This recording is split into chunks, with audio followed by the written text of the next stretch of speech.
Hello again, friends! And you are our friends, and this is going to be good. This is going to be great. Welcome back to another edition of Jim Cornette's Drive Thru on another bright yet humid summer's day.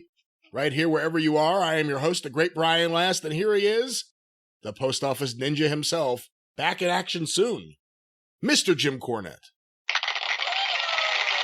Thank you. Thank you, ladies and gentlemen. Thank you. Thank you so much. Thank you. Thank you. I thought it was for me. What's up with you there? What do you mean, what's up with me? What's up with you? This is your show. What's up with you? That was a great introduction. Heard any good jokes lately? Heard any good ribbled stories? Anything you'd like to relate? It's your show. Right here at the top of the show, you want me to just jump right in with something? Well, usually I just take off and ramble and meander. Yeah. But it's one of those days. I've had a stressful, I tell you, I'm all right now, but last week I was in rough shape, you know. No, I've had good conversations with people that I haven't talked to in a while over the last several days, and a few people that I have talked to, but I've talked to them again. Dennis Condrey and Stan Lane. I talked to Danny Davis. I saw Bobby Fulton. I'll tell you about that. I mean, he came by on his way through. He was driving from Tennessee back to Ohio this past Saturday and came and stopped by for a couple hours. He was the first human being that I have hugged besides Stacy in 19 months. Are you aware of that? Were you reluctant? Did he go for the hug or did you go for the hug? No, we went for the hug. What the fuck? At this point, for good heavens, we haven't seen each other for so long. We're both vaccinated. After everything that everybody's been through, what are the odds that we would suddenly give each other COVID and, just from anyway. Talked to Jimmy Hart. I've talked to a lot of people lately, and Jimmy reminded me of another Bobby Eaton story. And I wasn't involved in this, but I remember seeing the video. I was there at the show that night that they were doing it on, but you may have seen it. Do you remember when they were doing the thing, they had switched, I believe it was Mad Dog Boyd, who replaced Troy Graham and the Bruise Brothers when Troy broke his ankle. And they'd switched him babyface in Memphis. And they did the dog food match with Mad Dog and Bobby Eaton. Jimmy was managing Bobby there, where the loser had to eat a can of dog food in the ring, right? And I guess they'd shot an angle where they took a can of dog food and tried to shove it down Mad Dog's gullet on TV or whatever. But anyway, so Jimmy thought he was going to be slick, right? He took a can of like Hormel beef stew and he steamed the label off, and he took a can of dog food and he steamed and he put the label from the can of dog food on the Hormel beef stew so that the fans could even inspect the unopened can of dog food right at ringside, right? That Lance Russell would hand in. It looked like a can of dog food. Nobody had opened it, hadn't been tampered with. It was just the wrong label. So that way, when Bobby loses, he can eat the can of dog food and everybody will laugh. And we've talked about Bobby's weak stomach. Well, the one thing nobody smartened Jimmy up to was, have you ever tried to eat a cold can of Hormel beef stew when it looks and tastes like dog food, even though it's beef stew?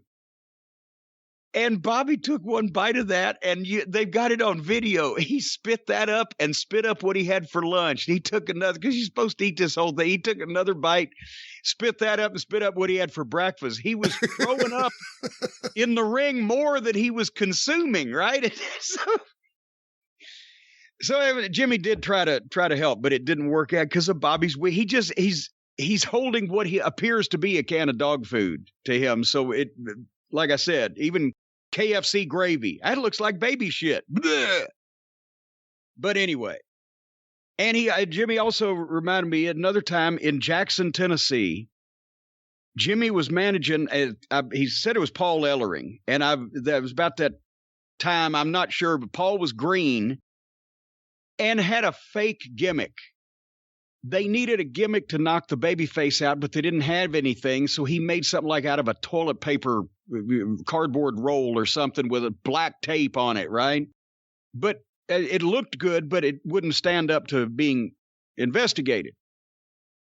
And so Paul is green. That's his first top, push or whatever. Anyway, when he throws the gimmick back out to Jimmy, he just fastballed it. It went over Jimmy's head, straight past him and out into the crowd. And Jimmy had to make the sacrifice. He turns and runs into the fucking audience to get the goddamn thing before the fans do, right?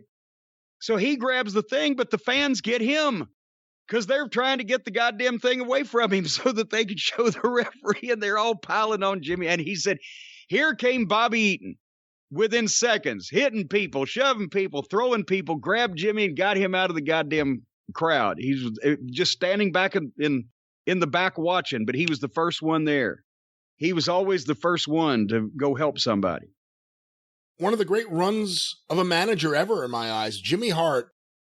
They'll leave out 1980 maybe. 81 to 84 is one of the most spectacular managers of all time. His promos, the laugh, the songs. Yes. The heat, the way he would take a bump because he didn't know how to bump, the way he would throw his punches and his kicks. He may be, for that run, he's up there for the best manager of the 80s. It's you and him during that run, I think, above anything Heenan even did in the 80s. Well, and I'll go further. The way you could describe it is, for that period of time, no manager was ever more integral to the success of a territory than Jimmy Hart was. Even Bobby Heenan in Indianapolis.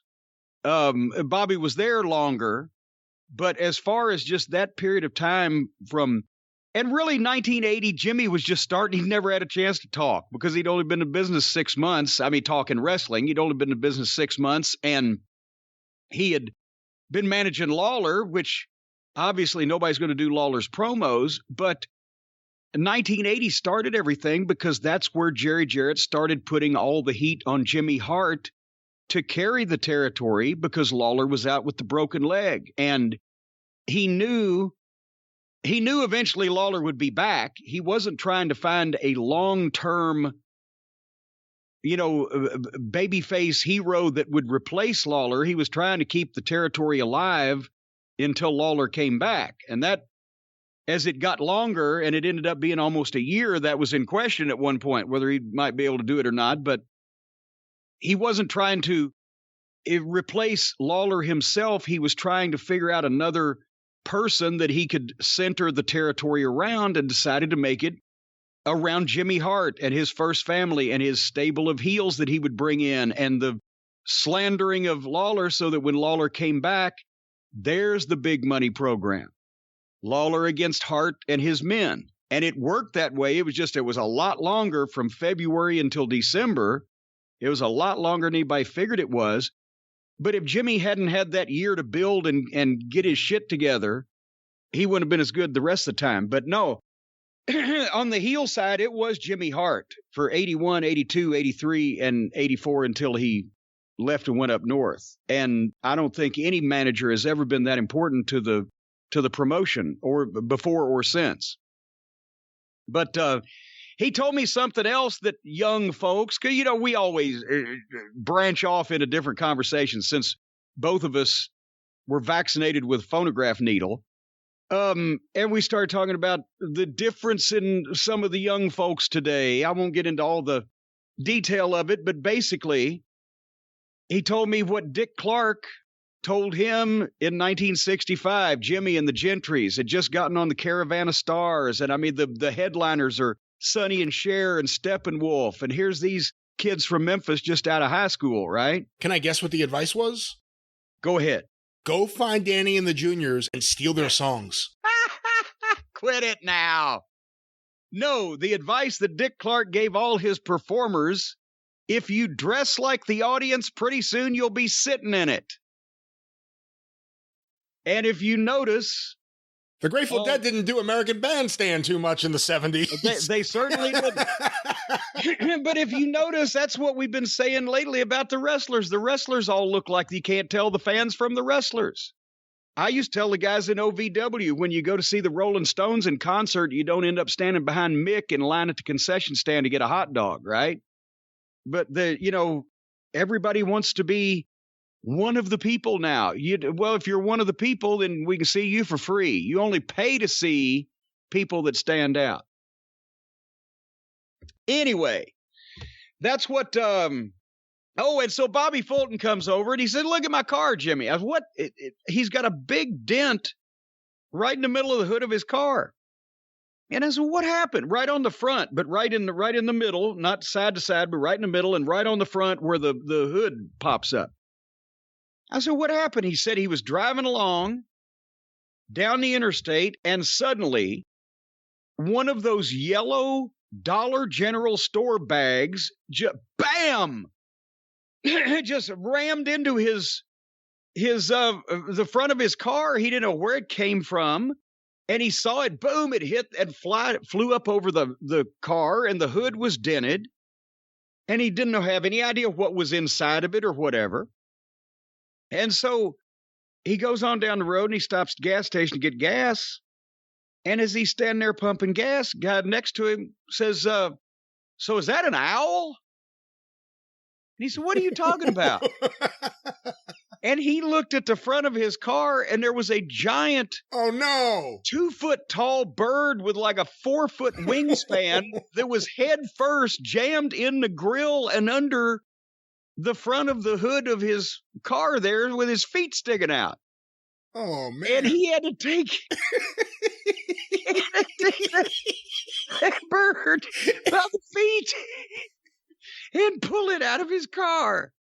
And apparently that bird at a somewhere parking lot or a campground or something had swooped down and grabbed that Dollar General store bag and whatever may have been inside of it and made off with it and thought that he had done well and then flown right into the fucking northbound lane of the southbound interstate and met head on with Bobby Fulton's grill of his car. And that night they had bird for dinner. You know what the last thing was that went through that bird's mind when he hit Bobby Fulton's car? What was that? His ass. All righty, but anyway, so I've caught up with some of my old friends here lately and had a couple of enjoyable conversations. And you know why? It's because I'm going to get busy, Brian. Busyness is coming up because, as we've mentioned the last couple of weeks, and I gave the details on the past experience, but the all new and improved, better than ever, JimCornette.com and the Cornette's Collectibles store, streamlined, functional, a shopping pleasure, all of that stuff is going to debut on Saturday, September 4th, Labor Day weekend at 10 a.m. Eastern. And Hotchkiss Featherbottom says he triple dog dares one of you son of a bitches to crash this site. It's This is the unsinkable site. What about hackers? No. See, I didn't go to some Johnny-come-lately jack-off amateur at building one of these sites and spend a measly 20 grand or whatever. No, I put some effort and time into this, and Hotchkiss Featherbottom he's just the bee's knees when it comes to this type of thing. And he demands that everybody, even if you don't want to spend any money, just get on this thing and try to capsize it. He dares you. Of course, I'm going to be standing here with a baseball bat over the top of him at 10 a.m. Eastern time on Saturday, September 4th. And if we get any errors, then Hotchkiss may be taking a long break. But anyway, if you don't want to spend any money, just get on, take a look around, kick the tires. Jump on there, see if you can crash it. It's going to be so easy now. If you program this into whatever you program shit into, and you go to JimCornette.com, you can branch off to the YouTube channel, the Patreon, the Twitter, the podcasts. As I said, the brand new store. It's going to be lovely. But unfortunately, it's got the same old owner. As I've mentioned, we don't know what's going to go on with the merchandise sales. As we've told everybody, Cornette's Collectibles officially in the year 2021 has been open for 16 or 17 days, I think it was. And in that period of time, I got swamped over the action figures. It took me 2 months to fill the rest of those orders. Then we've been waiting on the new site, and I've tried to enjoy having some semblance of a personal life. But now we're back to the merchandise mines, but it could go either way. Some people may have gotten their fill of my fine quality merchandise at affordable prices, or they may be starving for it because they've been starved for it all this year. How can they miss us if we don't go away? We went away, now we're coming back. So what we're going to do is we're going to keep the store open 1 week from September 4th to September 11th. For sure, no matter what happens, we sell one thing or a million things, keeping it open for a week. Then if I'm swamped, we're going to close it down until I fill all those orders before we open it back up again, because I don't want people waiting 3 months for their shit. If it gets out of hand, it's ridiculous. And then hopefully I will have time to fill all of that and reopen for a short holiday sales season, but you never know about these things. So if you want something for Christmas, plan ahead between September 4th and the 11th. If you order it, you're fucking guaranteed to get it by Christmas, for Christmas. I may not even be selling shit at Christmas this year. We don't know how this is going to go. So anyway, yeah, don't take any chances. Buy something between September 4th and September 11th, and we'll just be fine. And we'll give updates on the shows that week. That's right. And don't forget to use the promo code DROPDEAD to save 10% on all your orders. We changed it. The old promo code of Blow Me had gotten out so far. All right, it's your show. That's what I've heard. We'll see if that's true. And we have a lot of questions, but I guess before we get to the questions, unfortunately, you broke it to me, and I shouldn't even say that this week, that we were going to have to watch SmackDown. We're going to have to get caught up on some of the goings-on in the worlds of, I guess it's multiple worlds when I think about it. Yeah. The world of WWE. And we just watched this past week's SmackDown, which would have been the 13th. Well, we did that, and also we got 2 weeks of NXT, and I'm not sure either one of these things will take very long. I got to be honest, I enjoyed NXT much more than, this is a revelation. I enjoyed NXT much more than SmackDown. And again, it's a slog. It's a schlep to watch SmackDown for the 2 or 3 segments involving people that are actually main event stars. NXT, it's a little bit more spread out. They don't have a John Cena or a Roman Reigns, but they do have a larger number of people that are stars and presented as main event guys in that environment, and they're a little bit more interesting. You will not see ridiculous unprofessionalism, goofy botches, mistakes, the really childish adolescent comedy. You'll see plenty of unfunny comedy in WWE, but not all the amateur hour stuff and the childish shit necessarily of AEW. But as we've mentioned, you can't hardly take your eyes off AEW because there's something dangerous, awkward, stupid, silly, illogical, or some other kind of train wreck going on almost every second. That's right. So each of the 3 shows has their own personality, and I wish one of them was all good. but anyway, you want to start with this SmackDown? Let's start with SmackDown because I think it actually started as good as it was going to get. Well, that's actually, let's just leave that to be the review. The first 25 or 26 minutes of the show was John Cena and Roman Reigns, and faced with everything else on the program, I would rather watch them just stand there and talk for 2 hours than watch anybody else even wrestle. Cena comes out, he's over his shit. The people are going crazy. He gives a class in public speaking.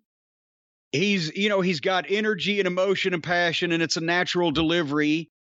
I will say, especially the way that they did the this multi-segment promo. Now the interviews are multiple segments. But again, it was long, but it was the best thing on the show, so I'll buy it. But the entrances take forever because they have to plug things in between this, if you'll notice. But with Reigns and Heyman, Paul is a fabulous toady. I've said this before, but just the deferential way that he even hands the belt to Roman Reigns like he's about to fucking touch dynamite or nitroglycerin. He doesn't want it to explode. He wants to show proper condescension or whatever the fuck. And Cena calling Heyman hype man slimy was very good.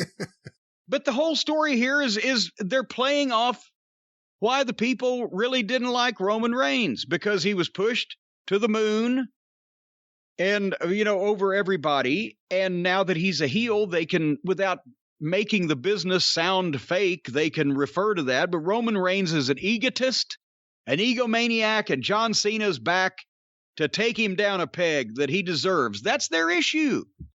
And it's great. And Reigns was great, too, on the promo. Again, they used sharp personal comments. Hey, 20 years of the missionary position may not be bad, but Nikki Bella didn't like it. Whoa. They're following the classic wrestling example of say shit as often as you can that the people know to be true, and refer to that as often as you can because people know it's true, and then you're telling the truth. And then when you're working, well, where'd you make the right turn? And obviously, still everybody knows it's all bullshit, but they remember when they could actually sit back and believe something or be convinced of something because the product was presented seriously enough that they could allow themselves to, and the guys were good enough at it that they could allow themselves to. Now that almost doesn't exist in any company. So the people, it's not hard to figure why the people are enjoying this because, it's big stars who are actually taking it seriously, and we can probably kind of tell there's some jealousy. And the people in their minds are going to manufacture jealousy, even if it isn't there. Even if Roman Reigns and John Cena were brothers-in-law going on vacation together, the people still want to believe that they're jealous of each other for the reasons that they are speaking about in their promos. So, and of course, I'm sure Heyman's heavily involved in this. John doesn't need a lot of help. In this one segment, you had the three best performers in WWE right now across both shows. Well, all three shows. Roman Reigns is on another level. He's fantastic in his role. He's doing everything right. Heyman's perfection. Well, what else do you expect from Cena? Yeah. And even the one thing that I always thought was a weakness with Cena in the past, which was, it was kind of a Triple H thing too. You could never say anything to them to truly get them mad where they didn't end with a joke or something. And with Reigns, he was just standing there, like not backing down, they're going back and forth. I thought this was one of the best Cena segments in a long time. It went a while and it didn't feel like it. Yeah. It was great. It went as long as one of those Hardley Boys matches over on the other channel, but those things seemed like you could time them with a calendar. But anyway, but am I to understand that this became a news story or was talked about heavily on the internet because of the material, because they either somebody revealed or they just said, hey, we actually do our own shit. We use our own material. Nobody writes this for us. Have we gone so far now down the porcelain throne in the wrestling business that it becomes a news story when guys go out and do promos where they don't say shit that was written for them by someone else? Is this what it's come to? I think it is a big deal because I think you've had not just wrestlers, but fans who have watched the wrestlers for an entire generation where you got to the building and you were handed a script. I used to threaten to fine guys in OVW when they came in the first day of wrestling school and called it a script. I said, it's a fucking show format, and if you say the word script again, I will start levying fines. Get that out of your vocabulary. But it's the difference between delivering someone bullet points and delivering them word for word verbatim what you're supposed to say. That's a script. And that's what WWE did that you never did. That's one of the big differences. But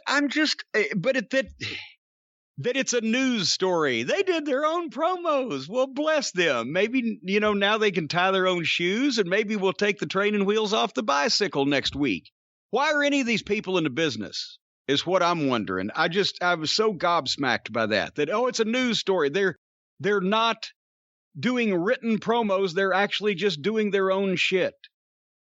And people think that was, I guess the problem I have is that people always said there was a script in wrestling when there wasn't. The people who wanted to knock wrestling and make fun of it or call it fake, well, they're following a script, or somebody changed the script. It was a derisive term. And also, the guys could legitimately say, even testifying in court under oath, I have never been handed a script in my life. And now these, I would have been insulted if somebody had written down the shit they wanted me to say. I would have been insulted. I would have torn it up because I couldn't memorize it anyway. And I would have done it the way I did it. That's what my job is. That's what all the talent's job is. It was your job to get over and do your shit. That's why there was one booker. A booker's not a writer, as we've mentioned before. A booker brings the talent in, determines who matches up with who and who goes over and in what fashion to further personal issues and etc.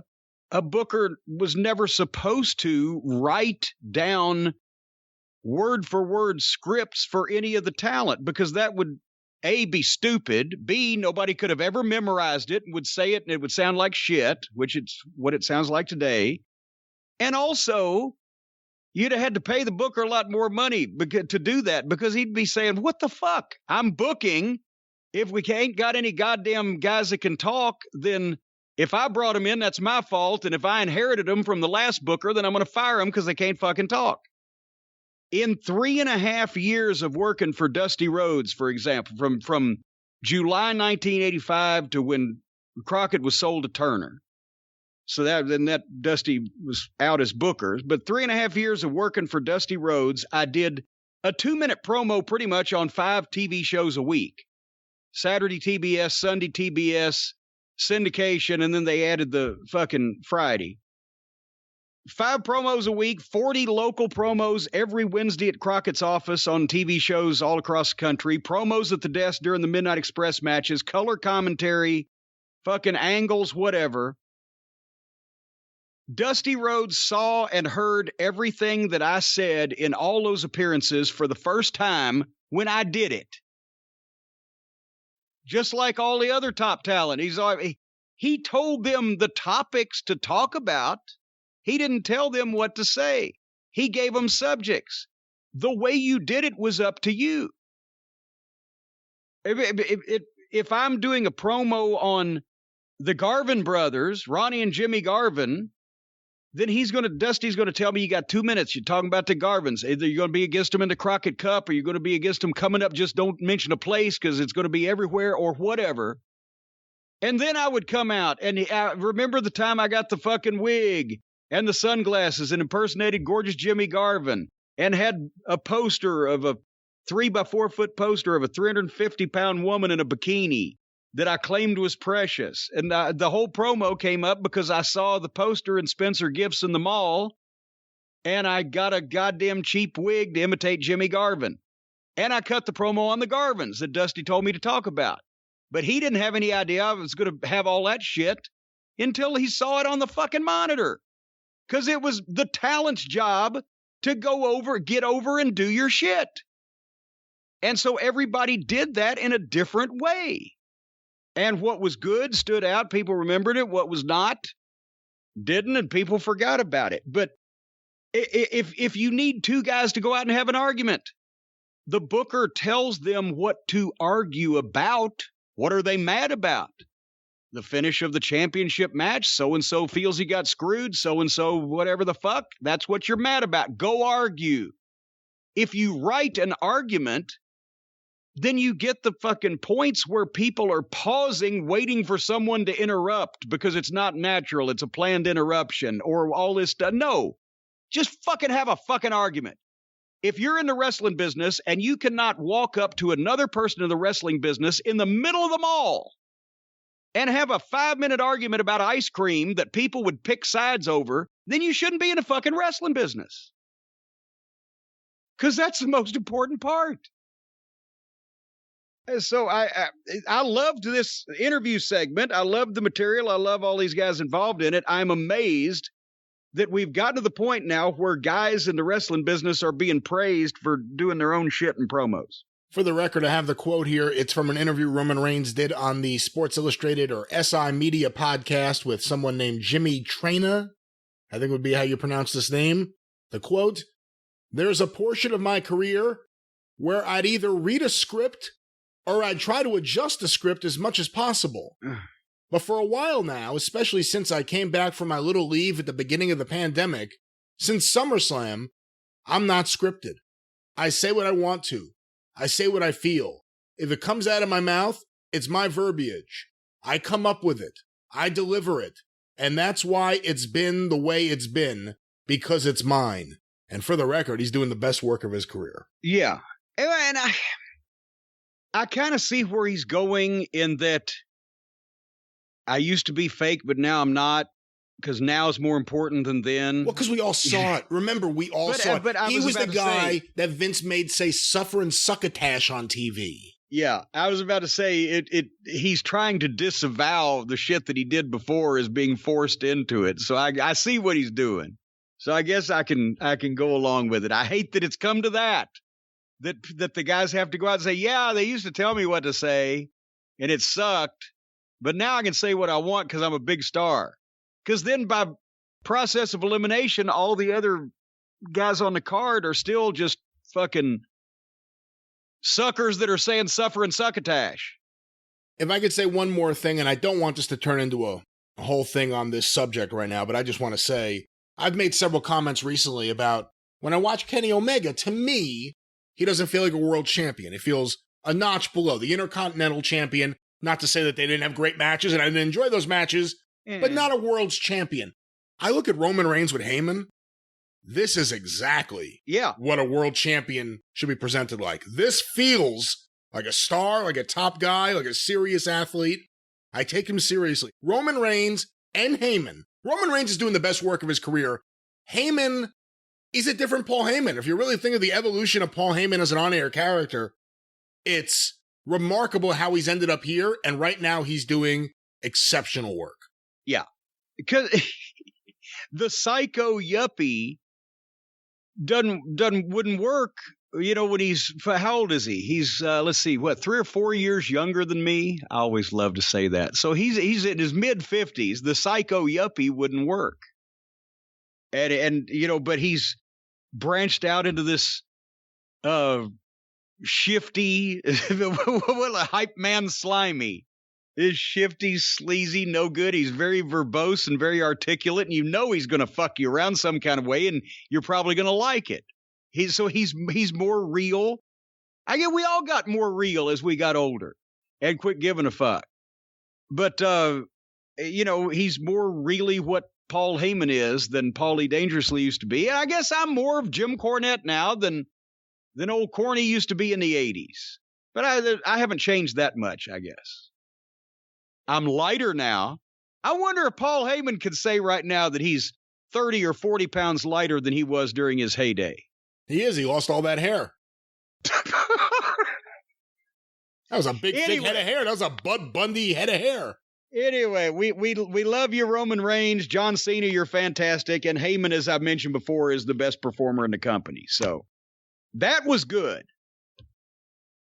Then we hit a dry spot. We hit a drought. Well, Jim, if I may say before you move forward, it was around this point in the show where I was saying, right now would be a perfect time to drink some Beam, because I have a feeling it's all downhill from here, and I might as well have a wonderful, relaxing cup of cocoa into a wonderful night's sleep. That's right. Instead of staying up all night, tossing and turning and having nightmares over Smackdown that you've just watched on television, instead, you could have the cup of cocoa, drink the Beam, and drift off to slumberland. Folks, when it comes to recovery, performance, immunity, even feeling less stressed, sleep is everything, and we've now found the answer to better sleep in a delicious, healthy cup of cocoa. It's the Dream CBD Powder from Beam, and it is changing the way people sleep. With Dream Powder, you get more than just quality shut-eye. You're providing your body with sleepy vitamins and minerals like magnesium, reishi, I-theanine, and nano CBD. Dream is essentially a guilt-free, sleep-inducing warm cup of organic cacao and organic cinnamon mixed together without any extra calories or added sugar. And there's proof in the powder, folks. After taking Beam, 99% of people feel an improvement in the quality of their sleep, and 97% of the people feel more energized the next day. Only 1% preferred bath salts and Tide Pods, but that's within the margin of error. If you want better sleep and better days delivered every month, subscribe to Beam for awesome perks like free delivery and 35% off your first month. Plus, you can pause or cancel at any time. Subscribe today and you'll save 35% by going to Beam. That's BEAM TLC.com. BeamTLC.com/JCE. Save 35% off. BeamTLC.com. Use the code JCE at checkout. The Beam Dream Powder. You will have sweet dreams with Beam. Cacao Dreams with Beam. Cacao! Cacao! Well, Jim, let's get away from this wonderful cacao dream and let's get back to the vanilla nightmare that is SmackDown. Well, the next match on this actually the first match on this program was for the Intercontinental title that you mentioned that maybe Olivier ought to hold. I'll even go for that over the Shinsuke Nakamura, with his epileptic seizures, was played to the ring by Booger to go against Apollo Crews with Commander Sneeze in his corner. So, if you think it's a good match, but it's not, it's this one. I hate this Boogs guy. We've got another guitar player. Those always work. Going back, and hey, Man Mountain Rock was a hell of a guy. But the guitar playing gimmicks haven't worked in this company. Fuck, if the only people that made money with guitars didn't play them, they hit people over the head with them. This whole thing, and the poor old Commander Sneeze there in that outfit like he's the bellhop at the Waldorf Astoria, and it just the whole nine. The whole thing gave me anxiety, and I skipped it. Did I miss anything? I mean, it was all right, but it's all silly. Boog got on the apron because he doesn't just play guitar; he plays guitar and acts like a moron. He got in the apron and started playing his guitar during the match to distract the heel. So the referee threw Boog out. He was outraged. Wait a minute, the referee picked his booger and threw it. At this point, Dabo Kato tried to get up in the ring, and he didn't do anything really. And the referee threw him out too. And then eventually Nakamura won to continue his royal reign. Well, now, was he the Intercontinental Champion or was he the King? He is. Was this a title change? He is the King. I don't know who the champion is. Well, I thought Cruz was the champion. Well, I don't know. I don't care. Well, Nakamura won. Well, good for him. So then we have the Alpha Academy of Chad Gable and good old Otis. He still doesn't have a last name. I vote for Campbell. Against the Street Profits. Does every single wrestling promotion have to have a black tag team that dresses like basketball players, and isn't that racist? Does every black man on the program have to be a basketball player? Well, no, there are other people on their show that aren't dressed like basketball players, but maybe not right now that they've joined up with Matt Hardy, but there have been comparisons in the past between Private Party and the Street Profits, I know. I've seen several tag teams over the last couple of years in different promotions dress like basketball players. I don't think it works out well. But anyway. Unfortunately, it was the white guys on Dynamite that we saw dressed like basketball players just recently. Oh God, that's right. Well, geez. Anyway, I wanted to see Gable here, but I started petting Harley and realized that basically at the finish that I forgot to watch the match. I zoned out because it was WWE people doing WWE things that WWE people do. And at the finish was one of the Street Profits did a dive out of the ring over the top rope supposedly onto Otis, but went over the top of Otis's head, and Otis grabbed his leg enough that he didn't just crash at 100 miles an hour onto the floor, but he overshot him. And then the other Street Profit beat Gable, who was the only one I was interested in, so bleh. Did I miss anything? That was all right. I like Gable. I like that they're doing something other than Shorty G with him. He was a guy who had so much charisma in NXT. He had hair. Now he has short hair. And at least they're letting him kind of be a little bit more. What about that low-slung outfit that Otis is wearing? That's a Vince. He always were. Remember Bastion Booger?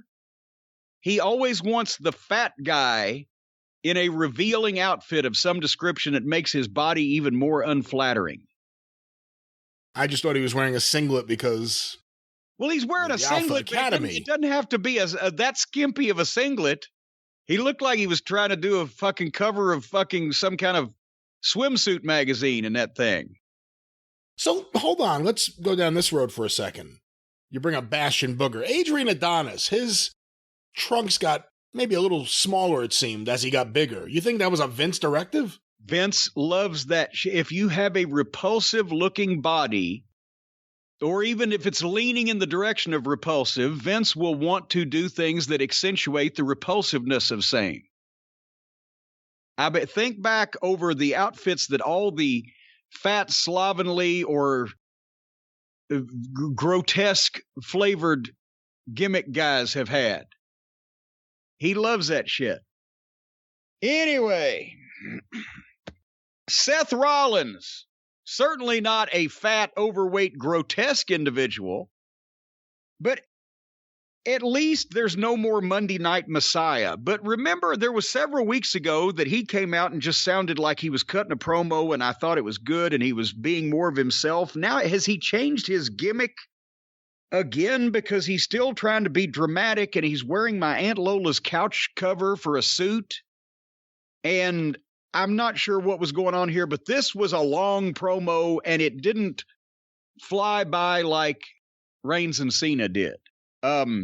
No, it did not. It did not. He was there for a while. And the best part of the promo was when he stopped talking and pitched to the video, because he's cutting the promo on Edge. Edge is not there tonight.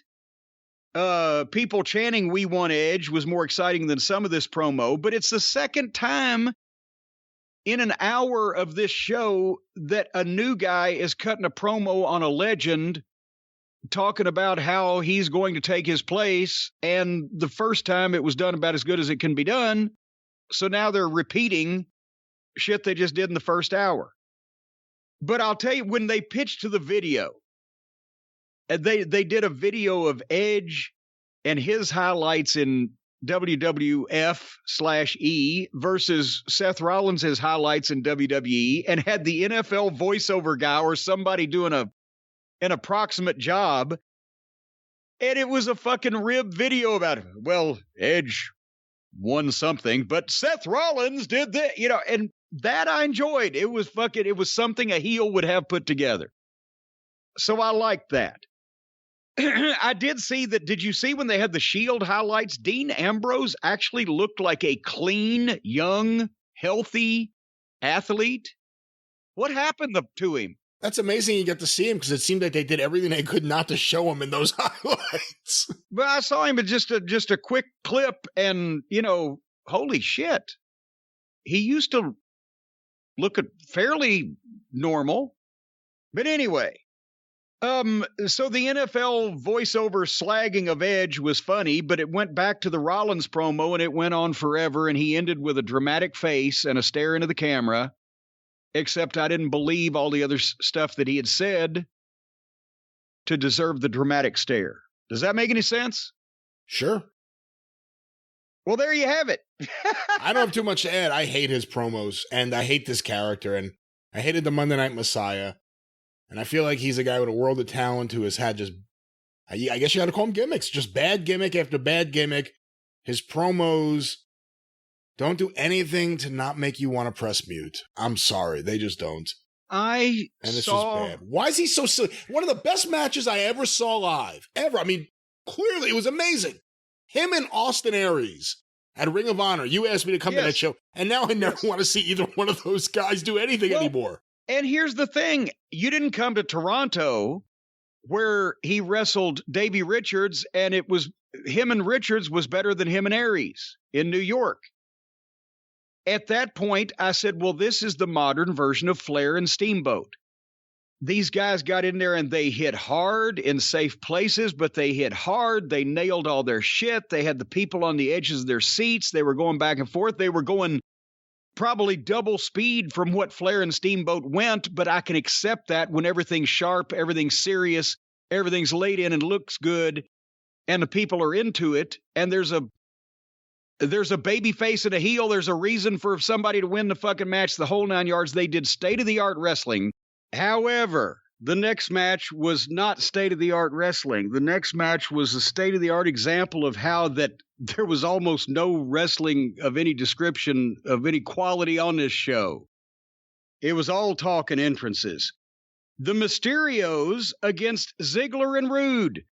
As you'll recall, Ziggler and Rude are one of the tag teams that I picked when we went over the WWE roster. I wouldn't change them. I wouldn't break them up. I just actually pushed them and let them work and do their shit. And so, okay, let's see what this might be. Again, Ziggler and Rude physically, they both look fantastic. Everything they do, timing, work, it's classic. They've both been misused, but we were fantasy booking anyway, so it's not like this shit's actually ever going to happen. But I would consider them a prototype heel tag team like Tully Blanchard and Arn Anderson, like what FTR have the talent to be if they weren't stuck in the Bucks' closet. But they started, Ray did a couple of things. They started some heat on Ray. He gave a hot tag to Dominic after a minute. Dominic made a comeback. The Usos popped up on the screen, distracted Dominic, but yet still somehow the Mysterios turned it around and beat the poor heels. They pinned Rude. Could it have been 5 minutes of a match? There was no time for anything here. It was a throwaway thing just to further the Usos and the Mysterios. And again, every other tag team and every other company, almost except of course for the Briscoes, are cosplayers or basketball players or guitarists or rappers or some other kind of goddamn line of endeavor, except for wrestlers. And here's poor Ziggler and Rude, technically perfect, and a manager. If they're not happy with their promos, a manager they might work well with, but they're a classic tag team. And they're doing 5-minute jobs after the other heel teams are distracting the baby faces to begin with. I was not a fan. Your thoughts? I don't have too much to add to this. I don't like Ziggler and Rude nearly as much as you do. I don't think. I don't see what they've been doing. I see what they could do, or I could do with them, or they could have done all along if anybody had let them. And that's the thing, all along, because that's one of the issues with Ziggler. At what point do you stop saying what he could be or what he should be or how much potential, and you just say, this is what he's been and this is what he is? Well, but see, it's not their fault. When you keep people around that are so talented, but you just minimalize them, or he stays in the same place so long, or with Rude, they've minimalized him. They were never booked to be top guys, except Ziggler, 10 years ago? But, I see what they could accomplish now if anybody, the company's worth, what's the WWE worth now? $6 billion or whatever the fuck it is, right? I don't know what the market cap is on it currently, but whatever. I'll take your word for it. Yeah. In the publicity, at least, it's nearing that. So the point is, if Vince was still in the wrestling business, or if somebody working for him was still in the wrestling business, wouldn't they go and say, look, before we beat these guys into powder anymore, these 3 or 4 guys, we could do something with them. We could erase the bad taste in the fans' mouths from their previous shitty booking here. And because they're very talented and they could do something else. So let's pay them for the year to go home, stay at the Performance Center part-time, stay in shape, don't work in front of people, don't be on TV, and bring them back with a completely different look and push them this time to the level of their talent and see if they can get over. And don't make them, homeless bums or put up eyes in stipulation matches or whatever. That's what I would do if I was Vince, and I would say, okay, these 5 guys, we've completely fucked them up, but God, it's not their fault. So I'm going to pay them to sit home for a year and let the bad taste get out of the people's mouth and then bring them back and do it right. But that's just me. And then bring them back and give them more of that bad taste. Make them like it. Yeah, make the fans learn to like the taste of shit. So many of the wrestlers don't like the taste of shit. That's why they're going to taste somebody else's shit. Do you ever think a guy like Ziggler or someone in a similar position in WWE looks at Cody Rhodes and says, I really wish I would have gambled on myself and left here and tried to do something outside of this world? No, I thought you were going to say, boy, I really wish that I'd fucking had the luck to be a good, smooth bullshit artist and fall in with the right people. Well, one way or the other, but same difference. One way or the other, it's the same thing. I mean, he's the one guy that did that. Do you think a guy like Dolph Ziggler is the perfect guy? Because he's the guy for years you've been hearing, oh, what if Dolph Ziggler was in New Japan? What if he was having these matches against these indie guys? But he never did. His whole life is in the WWE ecosystem. But here's the thing. He also, and I haven't seen Dolph in a while, but I knew Nick Nemeth in a previous life. He wanted to be a wrestler and fucking do his shit and be the modern version of Kurt Hennig. He didn't want to go to Japan and fucking stand there and trade chops with some fucking meathead. He didn't want to work on independence. He worked in OVW to learn. But once you get that, he didn't want to work on independence in front of fucking 400 people in a barn in a suspect ring even for a decent payoff. But, for whatever the fuck, he likes doing what he used to. He wanted to be a pro wrestler. He wanted to do what he's doing. Now he's just got complacent because he can still make money there and just contribute a little bit every once in a while. But, that's what the shame of the whole system of wrestling is now. You've either got to have guys that will leave and take much less money for the fun of the love of the game, even if they're that talented. Or they have to take, advantage of, well, at least, goddamn, if I get hurt, they'll take care of it, and I'm on X amount of dollars, even if they're not using me, and I can, have some free time, whatever the fuck. So I understand why everybody's going to AEW and taking Tony Khan's money. It's just now the problem becoming with that company is everybody's going to AEW and taking Tony Khan's money. And there's no rhyme or reason to that. And now you've got everybody that has been discontented, trying to go over and get a spot in the other place, and most of them are probably going to be much more talented, as we've talked about, than some of the EVPs, especially the Cucamonga Kids. So then there's a recipe for wonder and enjoyment. Anyway, let's get back to SmackDown. If we ever left it. Did you like Homeless Corbin this week? Oh, I love it. Honestly, this has become the other thing that's the highlight of the show. Whatever you want to say about the bad writing and the bad storylines, this man is committed. This man is reciting what they've given him, and it doesn't sound like he's reciting anything. He is doing the work of his lifetime playing this bum character. He's even got his hair growing out, but I'm not trying to make fun of him, but obviously he's a man losing hair on top of his head. This is the stupidest fucking thing. So he's got the Costanza hairdo going now. I think this is hysterical. Again, I don't know where it goes in the long run. Of course, you could talk about his theft later on if you want to, but I think he's done a great. I believe in him now. Like, this guy's actually done a great job in this role. I believe that he's a fucking great method actor doing shit out of Plan 9 from outer space. Even as a heel, he's trying to get heat by saying he needs help to, support his standard of living. He wants everybody in Tulsa to give him $1,000 each. He's got a fucking square on his phone, a card swiper.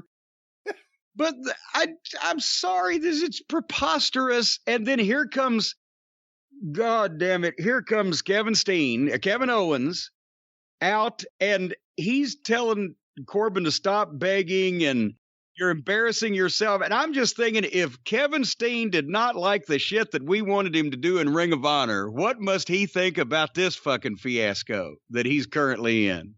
He must really be happy now.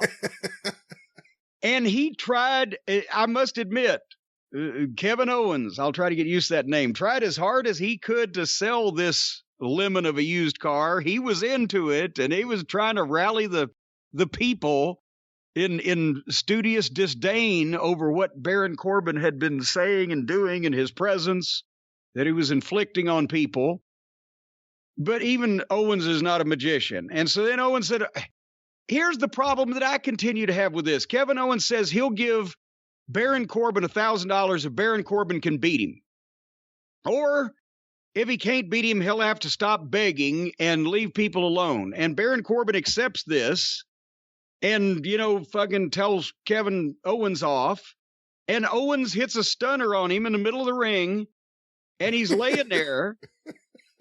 And then we come back after the 2-minute commercial break. Now they're having the match that they just made for themselves.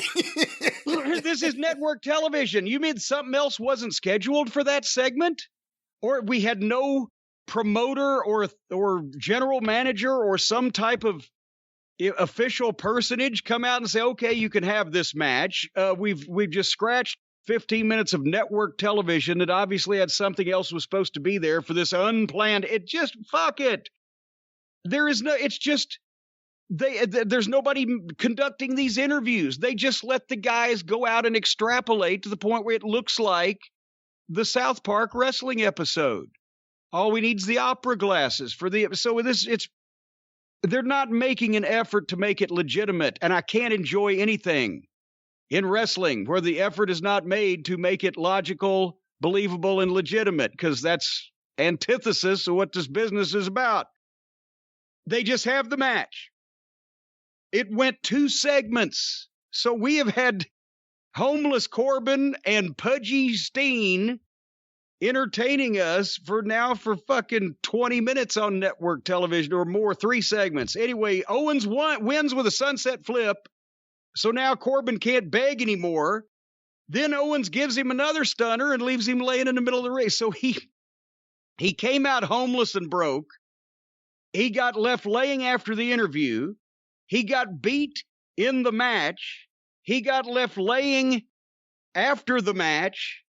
And then we come back in another segment and they're talking to him in the back. And they say, what now? And he just, and he runs and he grabs the Money in the Bank briefcase out from who was Big E. It was in front of him sitting down, and he grabs it and runs out the back door with the Money in the Bank briefcase. There's more crime committed backstage in a wrestling event than any other place in the universe. But I mean, just, if some way they could have boiled this down to a segment, then of all of their interplay, and then get back to seriousness, maybe, but this was just way over.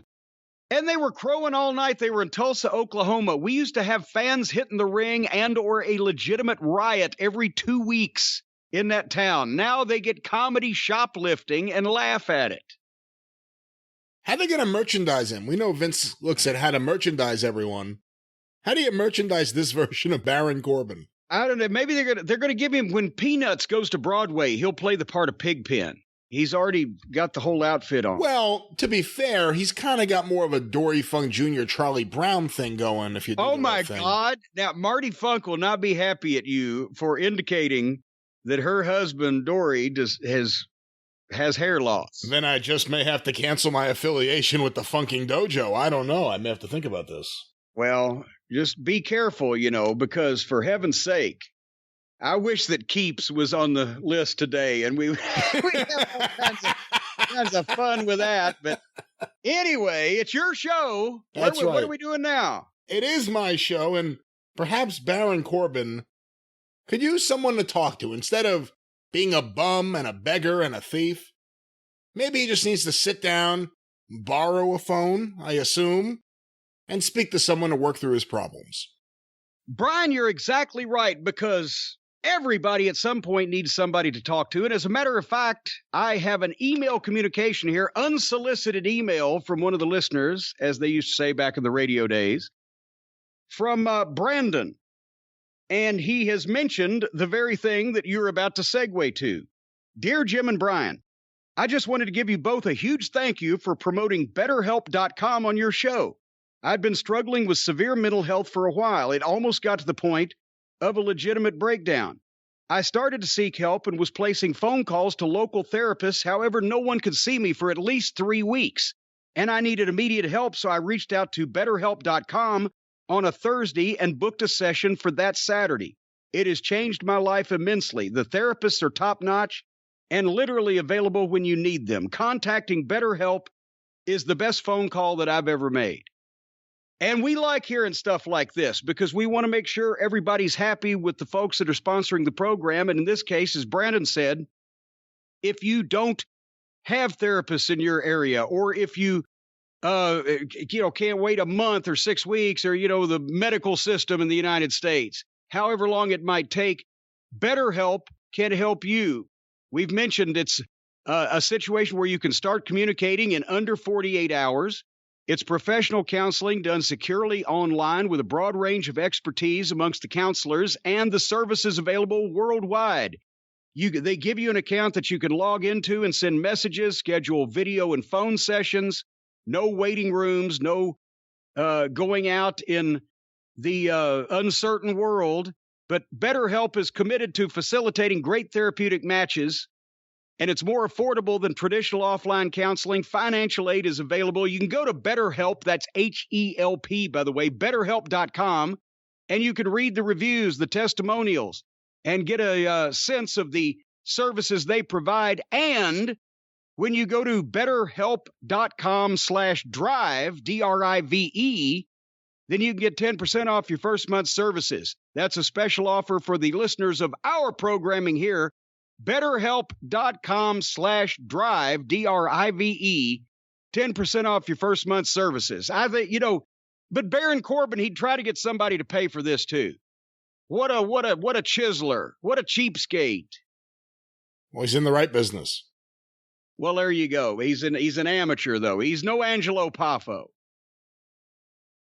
This next segment, Brian, this was the main event of a network television wrestling program.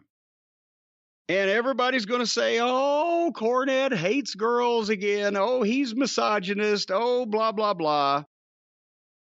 I'm sorry, but did you think that this contract signing segment between Sasha Banks and Bianca Belair was main event network television on a Friday night on a television program with 2 million viewers quality? I don't think it was the main event. I think they started with the main event. I think we brought it up a couple weeks ago, I believe, that they put the women at the end of the show. So this is now twice that we've seen them put the women's match at the very end of the broadcast, which may be for a reason, as they're going into the local news on the Fox broadcasts, or the Fox affiliates. With that said, I don't have any problem with girls, or as you put it, or women being in that position. If it was... How about these women in this segment? If it was position? Charlotte Flair and Rhea Ripley, or, even a different combination of Charlotte and Sasha, or Bianca and Rhea, I thought as soon as you introduced Zelina and Carmella into this, it felt so minor league. And it was. Although there was a cool flip over the table. Well, but that was part of it. It's, again, it's not the fact that it's females, the fact that it's these females doing this material, and especially in this spot. But it looked and sounded like a scene from Real Housewives of Butte, Montana, or whatever, doing a guest spot on the Jerry Springer show with all of the scripted, oh, girl, and bitch, and whatever. It sounded like Shitstain would have had a piece of that for a minute. And then, as you said, well, here comes Carmella and Zelina. If you eliminated the entrances on this program, the show would be 27 minutes long instead of 2 hours. But after the contract signing, that fucking fight, Jesus. It's the sloppiest alleged punching, brawling that I've ever seen. Nobody is heavy enough amongst any of these girls to make the ring noise when they take a bump. Plus the camera's just going nonstop from one to another to another. And the flip over the table that she did to do the other thing it looks like a kung fu move in the middle of a cat fight. Nobody came to separate them. There was no bell ringing, no attempt to stop this carnage. Even Sonya Deville was the authority figure. She was presiding over the thing. Once they got in a fight, what the fuck's she doing? She's not calling for referees or security, or she just boom. They go on fighting, and then when Bianca Belair, the babyface, Bianca Belair had dumped the two stooges, Carmella and Zelina, out. Then they disappear forever when Sasha got Bianca's hair around her own face and put a submission hold on her to go off the air. There's no authority figure that was out there a minute ago trying to stop this. The other heels disappeared. It's show business. It's all just a show. There's no quality control. There's no thought to detail. There's no thought to anything that will convince people of anything. Nothing would ever realistically happen this way. Have I made my point? I believe so. So it's a bunch of fucking Jerry Springer promo shit, a bunch of girls sloppy fighting, and it's phony. And this is network television. Yeesh.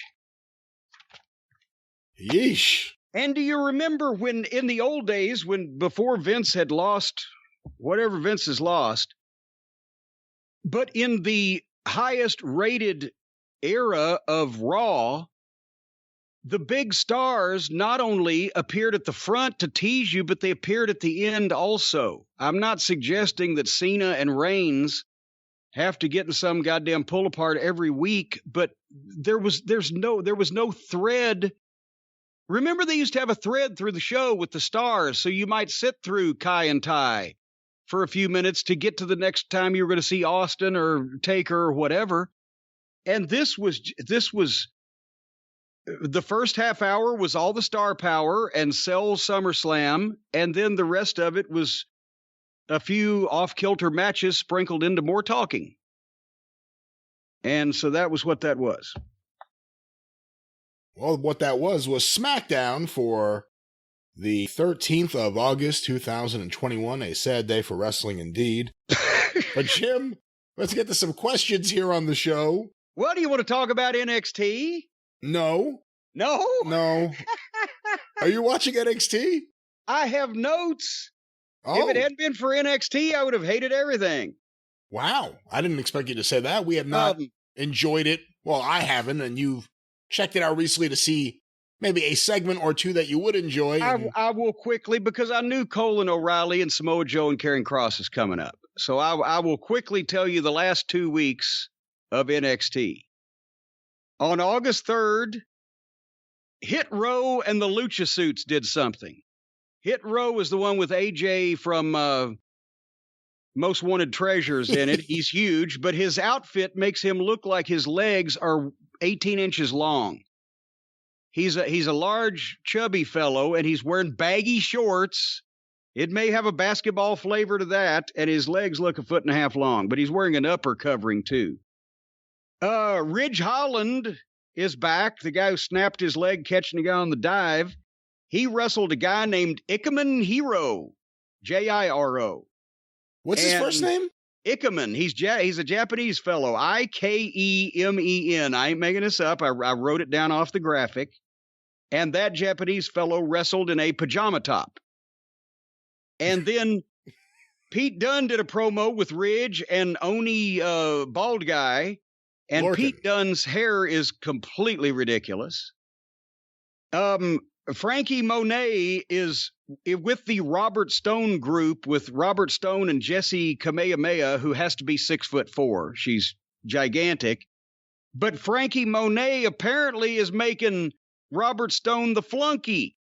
He's not the manager telling her, she's telling him what to do. So this may have some intrigue to it, because she's a great bitchy, snotty promo, and she's dressing him down, and he's kowtowing and salabimming. So that says Frankie Monet's a star. Some intrigue there. We'll have to see what happens with Miss Cargill. What? Quit. It's the same thing that Jade Cargill did you just described. She's dressing down the guy. He's the manager, but he's more like the flunky. Yeah, but Frankie Monet's doing it entertainingly and well. Okay. I haven't seen it. I actually have never even seen it. Robert Stone is just such a cartoon caricature of a manager that if he was in charge of anything, it would ruin it for me. But anyway, Bobby Fish had a singles match with Roderick Strong. And Roderick is in a new group called the Diamond Mine. And there's a couple of stooges. I don't even know who they were. They looked like shit. I think one of them has already been released also. Roddy's new music out of the Undisputed Era is shit. I'm not sure about this Malcolm Bivens yet, but god damn it. The Undisputed Era were so good and everybody in it was good. And then they break it up and Fish and Strong are a fish out of water and so weak they can't pull a greasy string out of a cat's ass. But this was an incredible fucking wrestling match. It was levels above the normal NXT stuff because these guys actually have legitimate real-world experience, and they work well. It was nice. They laid stuff in. There was aggression, back and forth struggle. The match flew by. It didn't get old. Roddy was really aggressive in the heat. They mixed some pro wrestling and some shoot style grappling stuff. And finally, Roddy won with one of his backbreakers. That was possible. I can't even remember what was on the second show, but as we go through the notes, possibly the best wrestling match I actually saw all week.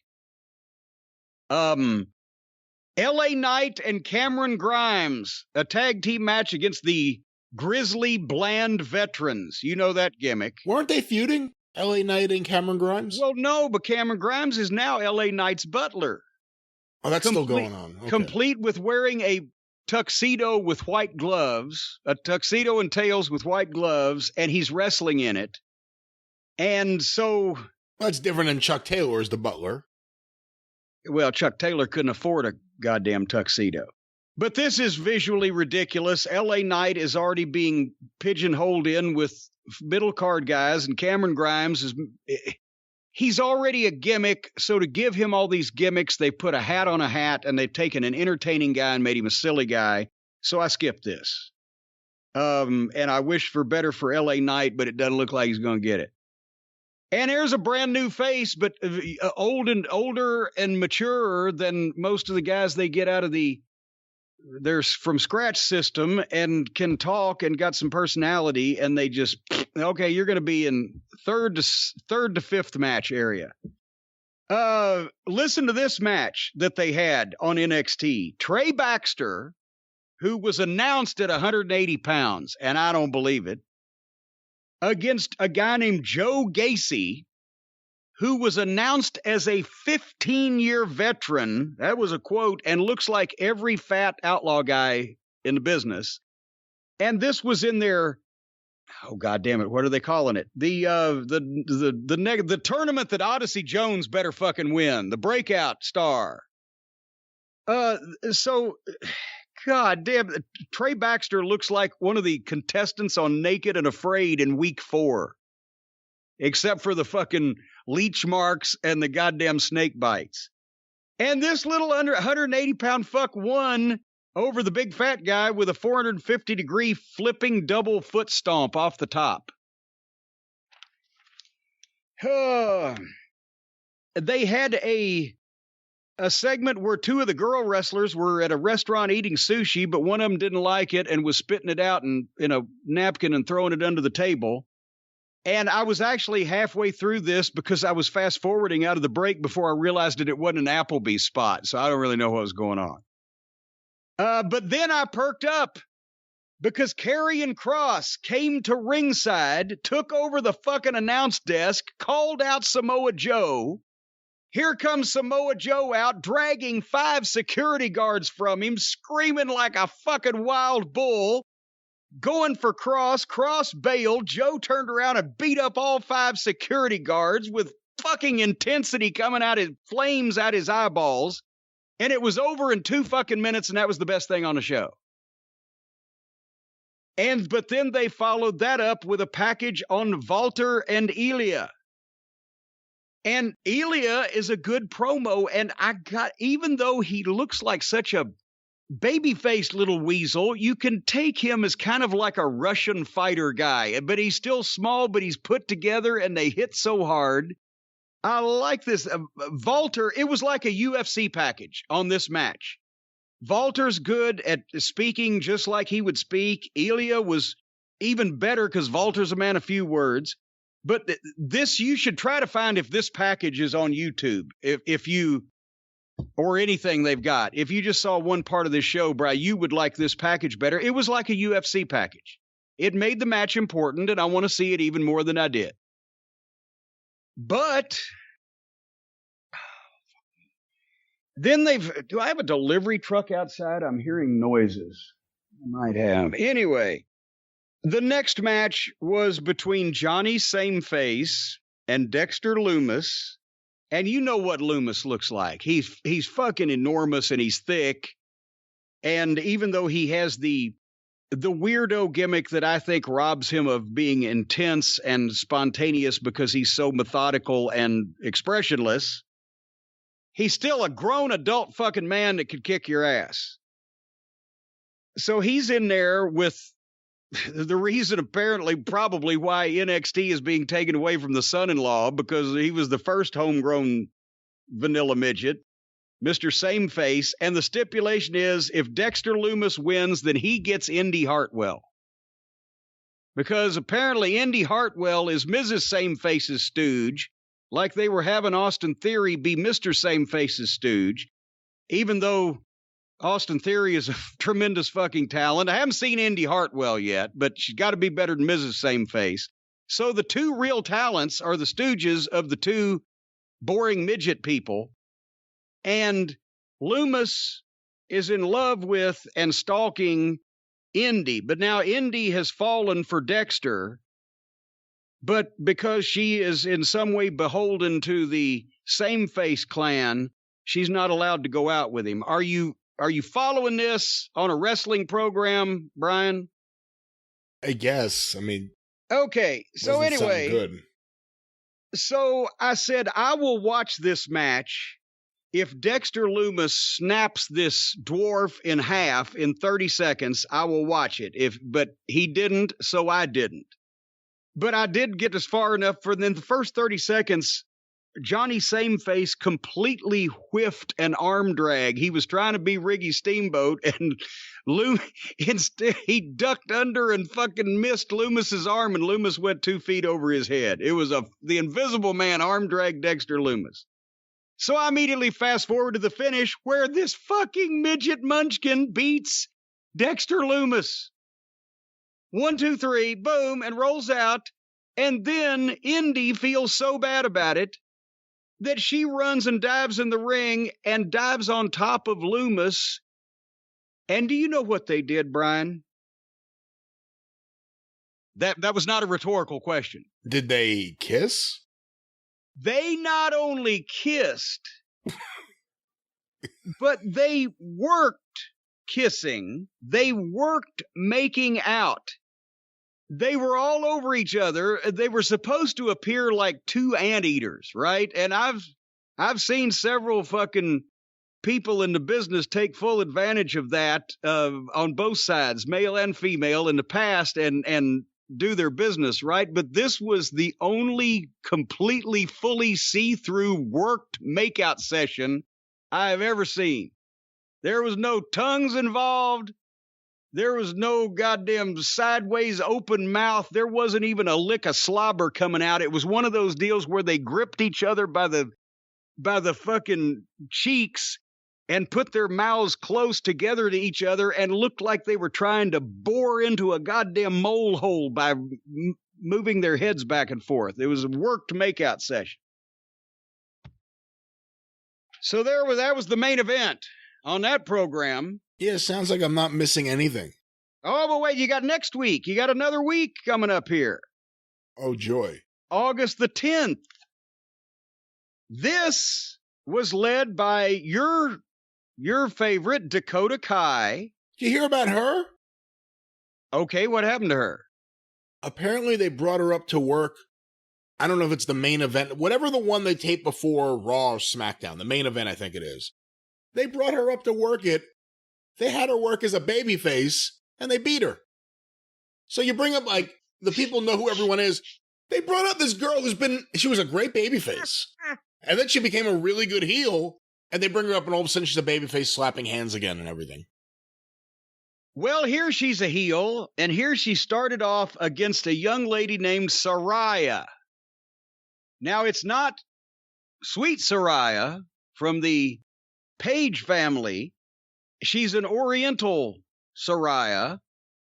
I don't know if she's from Japan or Asian. I think Asian. You're not allowed to say Oriental anymore, I don't believe. Did anybody tell Pak Song? Well, he died in 1980, so I think... Okay. Well, I think it went into effect after the death of Pak Song. Well, anyway, it's not the Saraya from England. But I've never seen her on this program. I don't know if she's been on TV before, but by the time that Dakota Kai won this match, and then Raquel Gonzalez hit the ring and ran her off and did a promo, we were 20 minutes into this program. How was the match?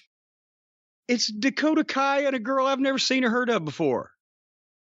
I was running low on time. Well, as long as you acknowledge Dakota Kai, I think we're okay.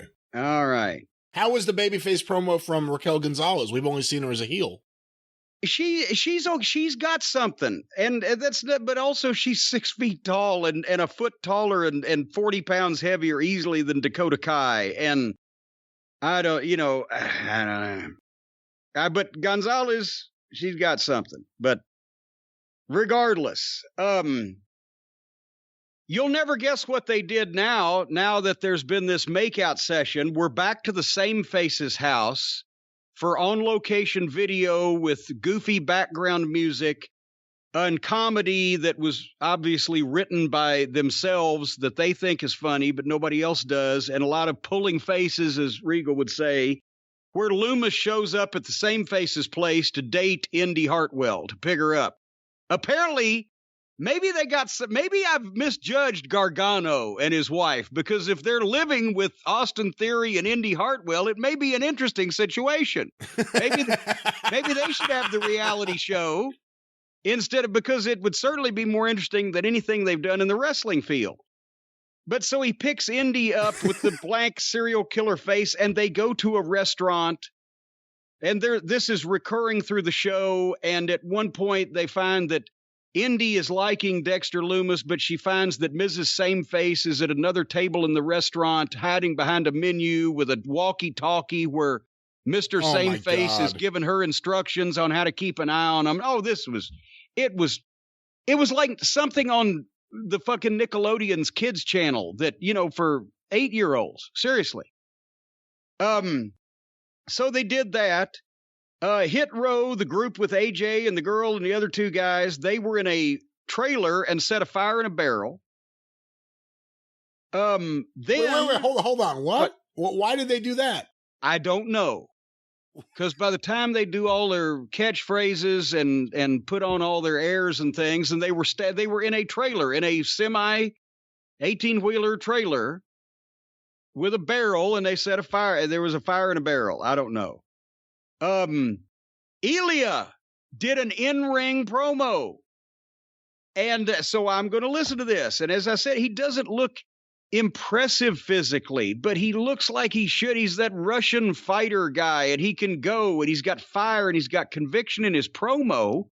And he told me a story about him and Walter and etc. that I could believe. I don't mean it's a story, but I mean, he sold the match and sold the fight and sold what they are going to do in a way that I could believe. And then he got interrupted by music, and out came Pete Dunne. And Pete Dunne is wearing women's jeans, loafers, and no socks with that ridiculous, it has to be self-inflicted tan, and his scraggly hair in a bun on top of his head. And he made a challenge for tonight, and as much as I like Ilya, I don't want to see that. Because anything that Ilya does at this point that's not with Walter will take the bloom off of his rose, in my opinion. I'll just say, too, that I said months ago when we were watching NXT, there was something about Pete Dunne I didn't like. I know a lot of people went crazy about him, and he had those matches we watched and we liked against him and Tyler Bate. But I don't know. We found out that it's kind of like a Johnny B. Bad situation. They've been working with each other for so long, they got that down. But when you hear either one of them talk or do anything with anybody else, it's not there. Anyway, LA Knight. Right? LA Knight, my boy. I'm thinking he's got a single match. And it's against whatever Harlem Bravado's new name is now. And he's got all his hair cut off and everything. But Cameron Grimes is in LA Knight's corner in that tuxedo. And I'm see what the fuck. And after the match, here comes Ted DiBiase. And I felt so, but to talk to Cameron Grimes, because Ted he sees something in Grimes, and what they're trying to do is insinuate DiBiase into Grimes' situation to save him and to be his mentor and to be his inspiration to rise up against the evil LA Knight. I see what they're trying to do because I know the story. It's not new. It's been done a million times in wrestling. The problem is Ted DiBiase's never come out to the ring and gone completely blank and just meandered around and never said a goddamn thing. It was, and he was whispering. It was almost, he said, whatever he said, there was a couple of lines that he gave about 2 or 3 times a piece, apparently trying to fully get back into what the fuck, but you'd have to see this. But it was not the $1 Million Man. I don't know where he went blank. He's a babyface? Yes, because he's trying to make Cameron Grimes rise up against LA Knight, his captor. And Cameron Grimes lost all of his money? No, he lost a match where he has to be the fucking... What are the chances that... Wouldn't it be funny, considering everything in real life, if they do an angle where DiBiase's trying to swindle Cameron Grimes out of all of his money? Well, I don't think Grimes will fall for it if he tries to swindle and does a promo like he did this one. I like Ted DiBiase, great talent. I don't know what happened here. It took forever. It went nowhere. He was whispering for a lot of it, said the same thing over and over a couple of times. And finally, and a couple other people jumped in. It looked like, I think at one point, LA Knight jumped in to try to bring him back. But anyway, Ted tried, and they eventually got the challenge for the match out where it's LA Knight against Cameron Grimes one more time at TakeOver 36, and if Cameron doesn't win, then DiBiase will be LA Knight's butler. But if he wins, of course, then he's free of these bonds of... Fuck. I'm telling you, folks, this is what... We've been complaining about the way AEW uses legends. And WWE said, why are they getting so much attention for doing shitty things with legends? Hey, we've been complaining about the way that AEW uses legends, and WWE says, hold my walker. Okay, the next match on NXT was Gigi Dolan with JC Jane in her corner against Amari Miller. And in another life, I believe Gigi Dolan was the tampon girl. that used to hang out with all the garbage outlaws and did the thing where she pulled her tampon out and shoved it in the other girl's face. So she's instantly disqualified because she's a female Kenny Olivier. So we give them no attention. A more restaurant date. That's where she found Mrs. Midget spying on him. Then we come to the main event and this was August 10th. The main event of NXT was a contract signing. August 13th, main event of SmackDown was contract signing. This one was a better contract signing. Adam Cole and Kyle O'Reilly.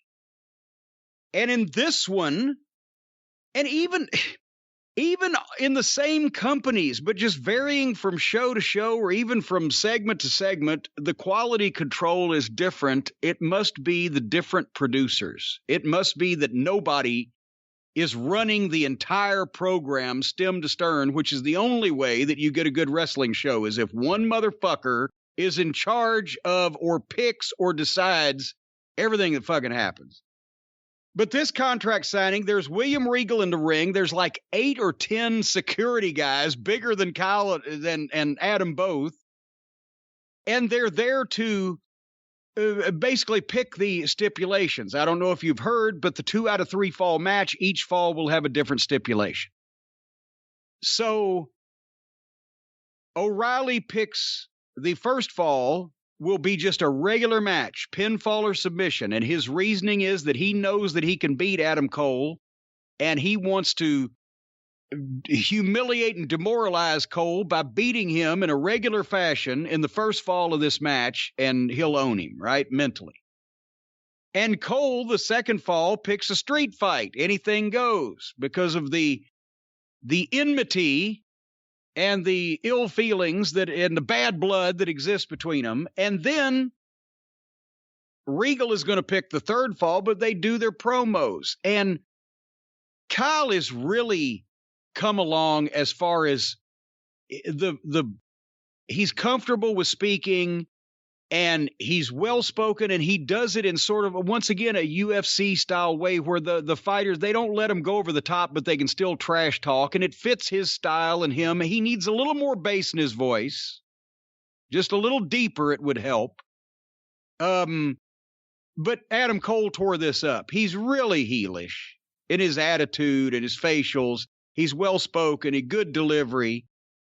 And then finally, when they got up at each other's faces, then boom, they start a fight, bing, bing, bing. But all those security guys are immediately there. They're pulling them apart. They primed each side of the fucking ring. And that's when Regal says, and the way this will be settled in the third fall, a steel cage.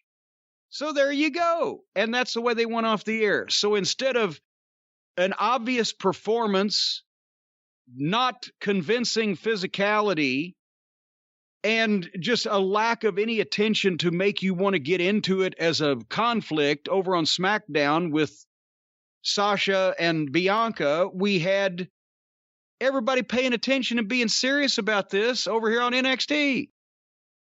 But it's the same week, 2 contract signings. And they ought to have somebody watching all of their shows to keep all of their shows fucking goddamn what? As a matter of fact, this wasn't the main event, but it was still on the show. So, but and by the way, for the record, we also saw the Cena Roman Reigns contract signing a few weeks ago. Yeah. Well, no, that was, yeah, it was so, yeah. So they ought to have somebody watching all these shows, but no, it wasn't. I forgot. I'm sorry. Dunn and Elia. We got, and also one more thing before we get to Elia and Pete Dunne, because by that point I didn't care, although Walter came out. Odyssey Jones against Trey Baxter. And they had the breakout star match between those two, and it's the raggedy supposed 180-pound guy against Odyssey Jones, who manhandled the guy. They let Trey Baxter do a lot of ducky, dodgy stuff, and Jones tried to give him stuff, and it made him look sloppy. It should have been, one tackle pancake, or given Odyssey Jones a real opponent, a credible opponent in this. But Jones hit some kind of big turnaround side slam 1, 2, 3, and then did a promo, and he's got a voice, and he looks natural. He's got a smile, and he's a fucking star. This guy is great. And then we had Dunn and Ilya, and by this point, I didn't really care about the match. Every match mostly was crappy except for Roddy and Fish, but Imperium music played, and Walter walked out and distracted Ilya, and Pete Dunne beat him.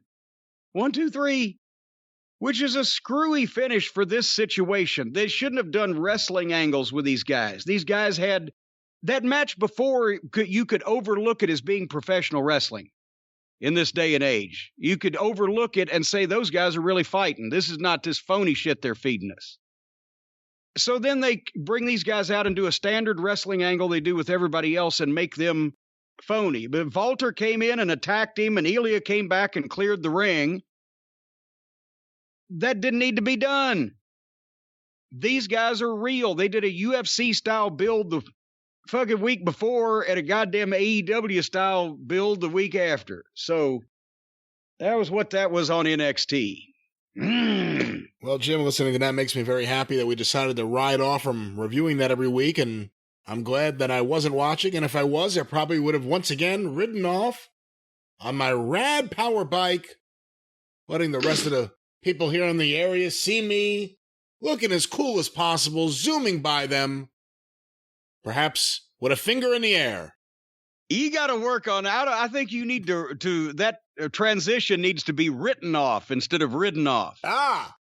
But I'll tell you what, he's been writing writs all morning. If you've read the writs he's written, you'll know they're really well-written writs. But what's more important than that, folks, if you've been riding all morning, I bet your crotch and your underarms and everything else is sweaty because you've been pedaling your little keisters off. But that's only because you haven't joined the crowd. You haven't joined the modern era, and you have not gotten one of these cool electric bikes from Rad Power Bikes. If you want to go outside and zoom up a hill and smile while you're doing it on a bike, you just get one of these bad boys. They are best affordable electric bike in 5 different categories by electricbikereview.com. Even better, they are North America's largest electric bike brand and half the cost of most of the e-bikes. You can get outdoors, you can zoom up hills, you can run errands, you can drag the kids around the park, you can commute to the office and back. As long as you don't live in another city, that might get tedious, but nevertheless, Rad Power Bikes make any kind of trip more fun, even a psychedelic one. Folks, with up to 5 levels of assisted hill climbing power, you can even ride up to 20 miles an hour without pedaling at all if you want to. And you can, most importantly, it has brakes, so you can stop this thing whenever you want as well. How do I do that right now? How do I stop this thing? Yes, most e-bikes are in the $3,000 range, but Rad Power Bikes start at just $999, and most of them are under $1,500. They got U.S.-based customer support. They're there for you when you need them, and they're great for commuting, groceries, or once again, even strapping the kids to your back. No. What? You don't strap kids to your back? No, there's no strapping involved. But you can show the kids those carrying implements anyway. Well, just put the rope around the neck. And No. Regardless, nevertheless, these electric power bikes from Rad Power Bikes make the perfect gift for somebody who loves being active and outdoors. Folks, for a limited time only, they're offering not only flexible financing for as low as 0% APR, but free shipping as well. Text JIM, J-I-M, to 64,000. JIM to 64,000. That's 64 and 3 zeros. JIM to 64,000 and get free shipping on the Rad Power Bikes. Terms apply. Available at radpowerbikes.com/terms. I'm just saying, if you want something to be secure, you put one rope around the top, then you put another rope in between the extremities, and you tie them in the middle, and you've got everything held down where you need. Have you never been camping? I've never been camping, and for the record, everything Jim's saying is for fun. It's a joke. Don't try any of that. And also, do not use rad power bikes if you are under the influence of any psychedelic drugs, as referenced earlier in this ad as well. Terms apply. Well, Jim, the terms may apply, but let's see if we can apply some questions here to this program. Oh, and you know what? We got to say one thing. We haven't done a program. I don't mean to take your show over, but we haven't done a programming note that this coming week, since on the experience last week, we recapped the last couple of weeks of AEW, and now we've just recapped the last couple of weeks of the WWE product that we follow. This week on the experience, we'll talk about some more NXT. I know that sooner or later, Samoa Joe's going to get his hands on Karrion Kross. I can't wait. And I want to see what's going to happen between Adam Cole and Kyle O'Reilly. So we're going to talk about NXT and Wednesday night's Dynamite on the experience this coming week. And then on the Drive Thru, which will be out next Monday, not Tuesday as normal, but Monday, we got a doubleheader. AEW's Rampage on Friday night and SummerSlam on Saturday night. And also I'm going to be very curious to see how close that we will know on Friday night, August 20th, how close Rampage can ever get to SmackDown's numbers. If they don't do it this time, they ain't going to do it for a long time. Last week on the 13th, SmackDown did 2,084,000 viewers and Rampage did 740,000. I predict the biggest number for AEW Friday night, August 20th, that they have ever done on television. I predict that. And I still don't know whether it will be more than half of what SmackDown does. We are all assuming that CM Punk will be there making his AEW debut. Or we will get to see the United Center set on fire and burned down on live television. And clearly they had the United Center booked for this event, and that is the big venue there. Do you think it's a good idea having Punk debut on the Friday show? The second week it's happened. The first week they did, what, 775,000? 740? Maybe. I don't know. 740. That was the 13th was the first show, 740. Yeah, 740. Would you have done that, or would you have put him on a Dynamite? No, because here's the thing. They're smart with doing this. Him coming out in Chicago, and they better have licensed the music, because just the first fucking guitar lick, people will come on themselves, and you'll see babies in the air for the first time possibly in the modern era. It'll be like the Rock and Roll Express just won the fucking World Tag Team title. They got an extra house show in a major market out of it, in a big building and a sellout. They have teased this. They better deliver, as we've said. But no, I wouldn't have done it, because they added this, just 6 weeks ago, or was it even that? They added the date. That's what tipped everybody off. Okay, they booked another building, the bigger building in Chicago. Last second notice. It hadn't been advertised for however long. Something's up. With the branding, people found out about the trademarks. The Chicago Bulls documentary, which was fantastic on ESPN, The Last Dance. They've trademarked what? The First Dance and The Last Dance. Hey, I did the goddamn Last Dance 20 years ago. Michael Jordan did The Last Dance with the Bulls and Phil Jackson. What year? 97, 98? Okay, well, he beat me, I guess. But anyway, Friday night better do a better rating than Dynamite has ever done on Wednesday, or I don't know these fanatical people as well as I think I do. I would think there will be some AEW fans that will be crawling across hell with gasoline britches on to get to a TV Friday night at 10 o'clock. So we'll see what happens. Anyway, that's the programming upcoming. Well, that sounded great. And Jim, let's get some questions here. Because this is your show. That's what I've heard. Time will tell. I'll just sit back. Sit back. But Jim, a popular topic I'm sure you've seen all over social media have been some of the events that transpired at AAA's Triple Mania 29 in Mexico City, where you had on the card a singles match for the AAA Mega Championship.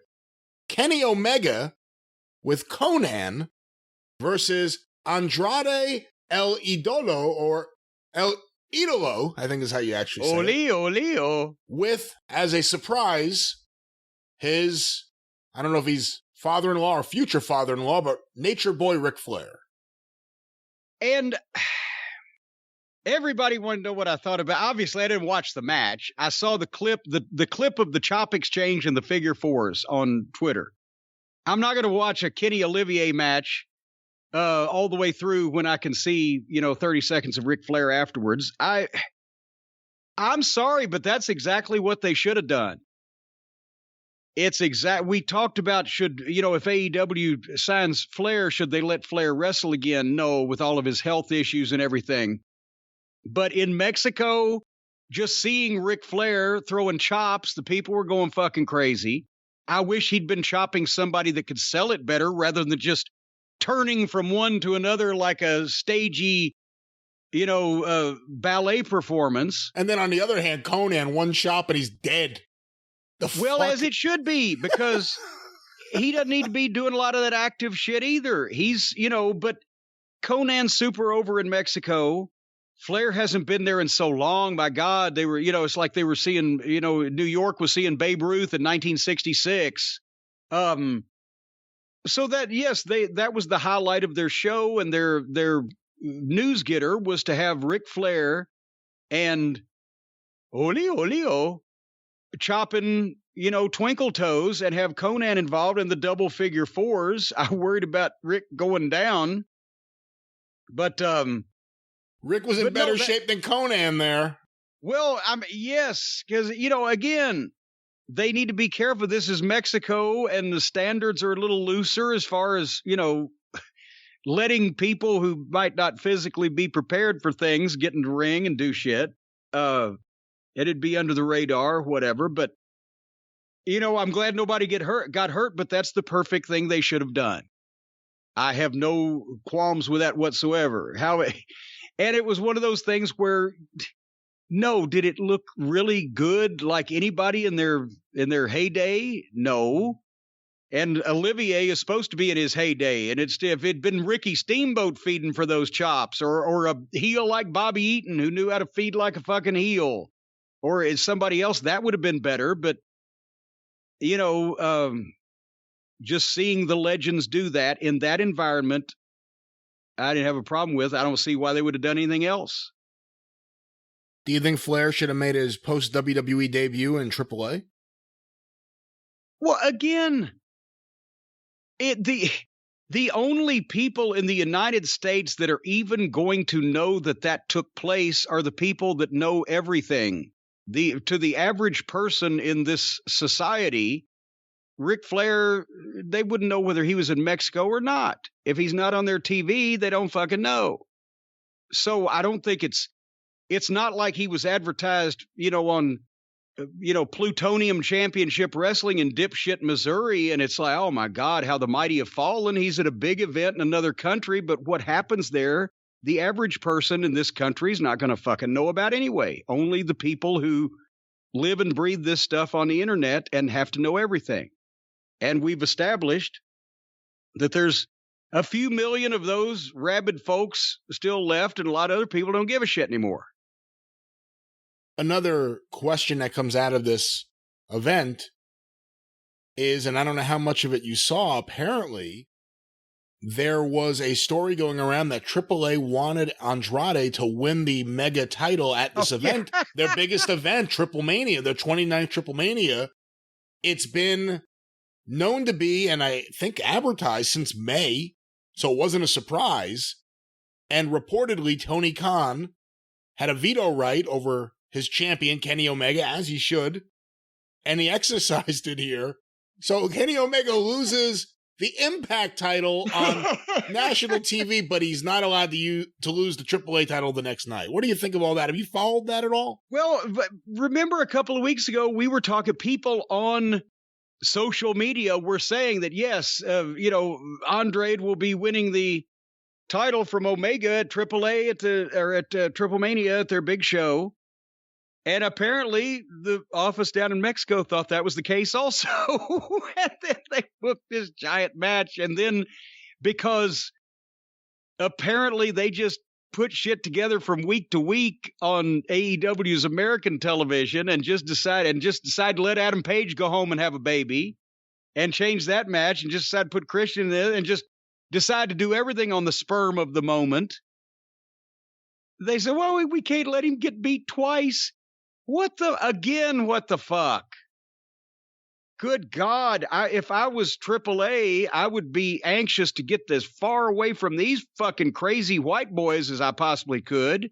They're fucking up our business because they don't know what they're doing from one week to the next up there. Maybe QT forgot to write it down. But that's it. This whole thing has been insane and counter to the way that any championship match or championship in general has ever been treated or booked or promoted or whatever the fuck. And the thing is, the least important title that he had, the TNA championship, actually came with 2 belts, and both those belts look fucking more expensive than the other ones. And he loses to Christian on free television and drops 2 of his belts. And then the one that's definitely more important than Impact's, because they actually do legitimate business in Mexico, then he can't drop the AAA ones next time so that he can come and beat Christian on free or on pay-per-view, upcoming on their next pay-per-view, but he won't get those other 2 belts back. He'll just beat Christian in defense of the one. Oh, for fuck's sake. By the way, wouldn't it have been a better selling point going into that event and the idea that Christian could possibly beat Omega again and win another title if he did lose the AAA title the next night? Then all of a sudden, this guy that was ultra confident on TV a week ago, now he's got something to worry about. Well, but then again, you've wasted so much time. Nobody kicks out of the one-winged fairy. The AEW title's the most protected title in the business. And he's only done, somebody on Twitter or wherever said, oh, well, he put so-and-so over in a non-title match and he lost to Pac or something. Okay, big shit. In 2 years, this guy has done a couple of jobs in a non-title situation, and I didn't remember him. Probably nobody else does either. How can you remember anything that happens on this fucking chaotic program? But suddenly he gets beat for another company's title on his company's television right before they knew that he was going to need to drop that in Mexico. As you said, it's been booked for 2 or 3 months. And no, you don't want him to do. Oh, fuck. You don't want to beat him at all. With you got CM Punk and Bryan Danielson coming into the company. Why would you beat him, as I mentioned, with Christian, a 47-year-old guy just out of retirement, or Andrade, honestly, a middle card guy in the other company that's come over there and speaks like he's got fucking marbles in his mouth, or anybody else when you got CM Punk and Bryan Danielson coming into company. I'm astonished at this whole fiasco. All right, well, Jim, let's get another question. This one, another popular topic. This email was sent to CornyDriveThru@gmail.com from Glenn. Jim, is this what the WWE Treasure Show was for? And he attached a link. The WWE has partnered with GA Golden Auctions, and they're auctioning off a bunch of items from their warehouse. For instance, Jim, perhaps you were interested in the Big Boss Man's 1988 SummerSlam match-used nightstick that he used against the Birdman, Coco Beware. The minimum bid is $2,000. The current bid is $2,200. They actually did it. They created a television show to price and create a demand for their particular version of wrestling history, and now they're emptying the warehouse out because like I do with the vault every now and then. Somebody came in there and said, "Hey, we could sell this shit." And that's what. But I wonder if this is going to turn out to be a thing where Nick Khan just sells off pieces of this company at a time. It's like one of those old furniture commercials that used to air on Bruiser's TV on Channel 4 at 1 o'clock in the morning. Going out of business. everything must go, prices slashed to the bone. But that's the only commercial they ever ran, and they ran them for years at a time. So they were always going out of business. I never thought I would see the day where the WWF or WWE would be having its yard sale. The optics, I think, are pretty bad. The idea you're doing an online auction of some of your memorabilia when you just had a show based around the idea that the memorabilia is so important to you. And you're buying it back. That you're buying it back, that you're seeking it out, that you're hunting for it. Stephanie and Triple H are involved. And then does this make the stuff that they're selling shit that they don't want for the Hall of Fame, so therefore it lessens its importance? For instance, Brutus Beefcake's SummerSlam 1989 match used shears from when he teamed with Hulk Hogan versus Randy Savage and Zeus. Wait a minute. That was actually, those were on the program, were they not? These shears? Well, I didn't see that episode. I don't know. A set of Beefcake's shears that he used were one of the items that they bought on the program. That was that was the only episode I think I didn't see, was the one with Beefcake and Valentine. Yeah. Well, it's now, the bidding is up to $3,500 with 11 days, 7 hours, 12 minutes, and 20 seconds left in the bidding. 5 bids so far, starting at $2,500. Hey, by the way, when I talked to Jimmy Hart, I said, Jimmy, I'd like the Lost Ark of the Covenant and a bucket of plutonium. And he said, oh, baby, I got that stored at a comic book shop down in Sarasota. It's true, too. He has everything. All right, Jim, well, let's get some more questions and see if the listeners here have everything. A lot of popular topics. Again, a lot of people have been sending in this question. I'll just ask you a general one for everyone. We've talked about it, I think, on 2 different shows recently. Have you been following what reportedly are the latest events in the exploits of Max Caster and AEW? Well, I heard he excommunicated and unfollowed everybody from AEW on Twitter except for his 2 best friends or whatever. And I heard that I saw the picture he put up or a screenshot of the listing. He's selling his tights because he said he's in need of some extra money this month, and he probably won't be needing them anymore. And I got to admit, I would so love it. I would so love it if this was legitimate, but it's got to be a work. It's good because unless he just said, you know what, fuck these motherfuckers. I was doing my shit and they aired it, and now they want me to go to fucking pussy ass sensitivity training and they can shove this whole thing up their ass. I'll go wrestle somewhere else. He would be my hero if he did that. But I don't think any of these fucking young guys have the guts to do that. So I think it's a work for when he comes back from his sensitivity training. He's going to come back in new gear, making fun of the person that bought it. Well, actually, I did notice he pulled down the auction. The auction is no longer active, and it was not sold. So what? He may have been directed to pull it down, or he decided to pull it down on his own. Hey, then maybe it was a shoot, but he's cooled off now. But I think that would be great. I mean, he would get over with all the fucking fans. Somebody, again, that's the whole reason that AEW is a company, because it started out with the boys doing their crowdfunding thing and their, hey, let's put on a show. And everybody responded to it to give Vince, the establishment, the middle finger. And then a richer billionaire comes in and somehow still is the anti-establishment figure. But you can't tell me Max Caster wouldn't be a hero if he told the fucking boss, fuck you. I ain't gonna fucking take this shit because you aired something. It's your fucking fault. I apologize. That's it. I ain't going to sensitivity training. And if you try to fucking suspend me or fine me or whatever, fuck you. I quit. How can you not admire in this day and age of these fucking pussy whipped sheep of a wrestling roster in every company that are walking on eggshells and scared to stand up for themselves? How could that not get a standing ovation? I don't think it's going to get a standing ovation. It would from me. From you. From me. From you. And he may get some text in private, but the ovation may be a silent ovation. Well, but anyway, if he's taken the auction down, then maybe he's cooled off or somebody said, well, no, you're going to suffer more consequences, and he didn't want to follow through with the fuck you. So now I'm kind of disappointed again. Well, Jim, surprisingly, on a somewhat similar topic, this next question was sent to CornyDriveThru@gmail.com from Charlie in Starkville, Mississippi. In a recent interview... Now there's also a Twitter account of Starkey from Charlieville. I did not see that, no.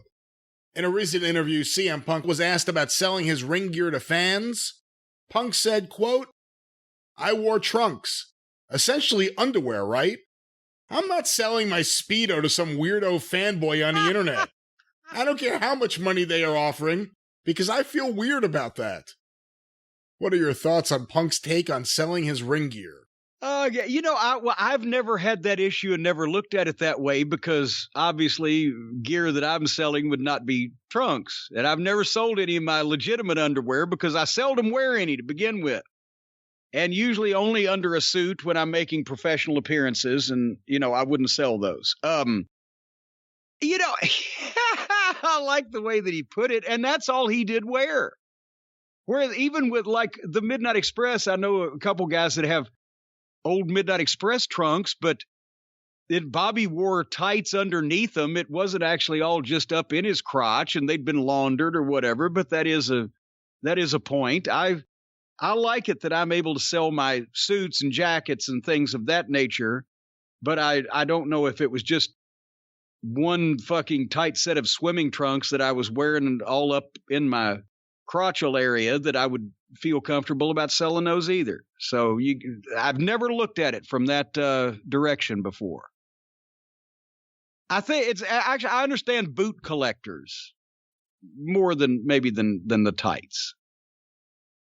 Well, Jim, another topic that has mystified listeners and wrestling fans in general for quite some time has been Keith Lee. We finally found out. What a dadgum letdown. That's right. I thought it was going to be something really intricate and good. I don't understand this. He revealed that the reason why he's been off television is he got COVID earlier in the year and then had lasting effects from it and wasn't medically cleared. The way that he told his story, and Mia Yim is his girlfriend now. I guess they're a couple, and she got it while taking care of him. But the way that he told his story made him a big sympathetic babyface. And why did they not come out and just say this before? It would have made him, as I said, a babyface. It would have explained all this. It would have prevented people from coming up with all these, conspiracy theories. Remember we said... somebody said the story was that they were trying to trademark his name and he didn't want them to. When I said at the time, well, that's screwy. You know that they're going to fucking have rights to your name if you go to work there. It wouldn't have been a surprise. And just all this other stuff. And Jesus Christ, I was like, how the fuck has this guy pissed off Vince McMahon that bad? And then he was on the internet for the past, month or more saying, I wish I could tell you guys. I wish I could tell you. Well, then fucking tell us. What should have been secret about this? What should have been withheld from the public? What is inexplicable or that would have made him sound bad or made the business look bad about him telling this story that he obviously wanted to tell? I don't understand this whole controversy now. Well, I don't have too much to add to the controversy. Well, give me something here. Try to explain. Be Sputnik Monroe. Well, Jump up and say, I'll tell you how stupid people think. WWE has certainly had a very strange relationship with the pandemic and COVID-19. And I can understand why they wouldn't want, and I'm not saying I understand why. I could see them not wanting anything out about this. And I could see that being a bit of the issue. But again, people are talking and saying all kinds of things, speculating, whatever. He's saying, I wish I could tell you. Well, you know what? You could have told us because it's your health and it's your fucking medical background and it's your medical report. And you could have said, I'm going to tell these people because they're making up a bunch of fucking stories. We're in a global pandemic. I'm going to make myself look good and sympathetic. And you guys can go fuck yourself.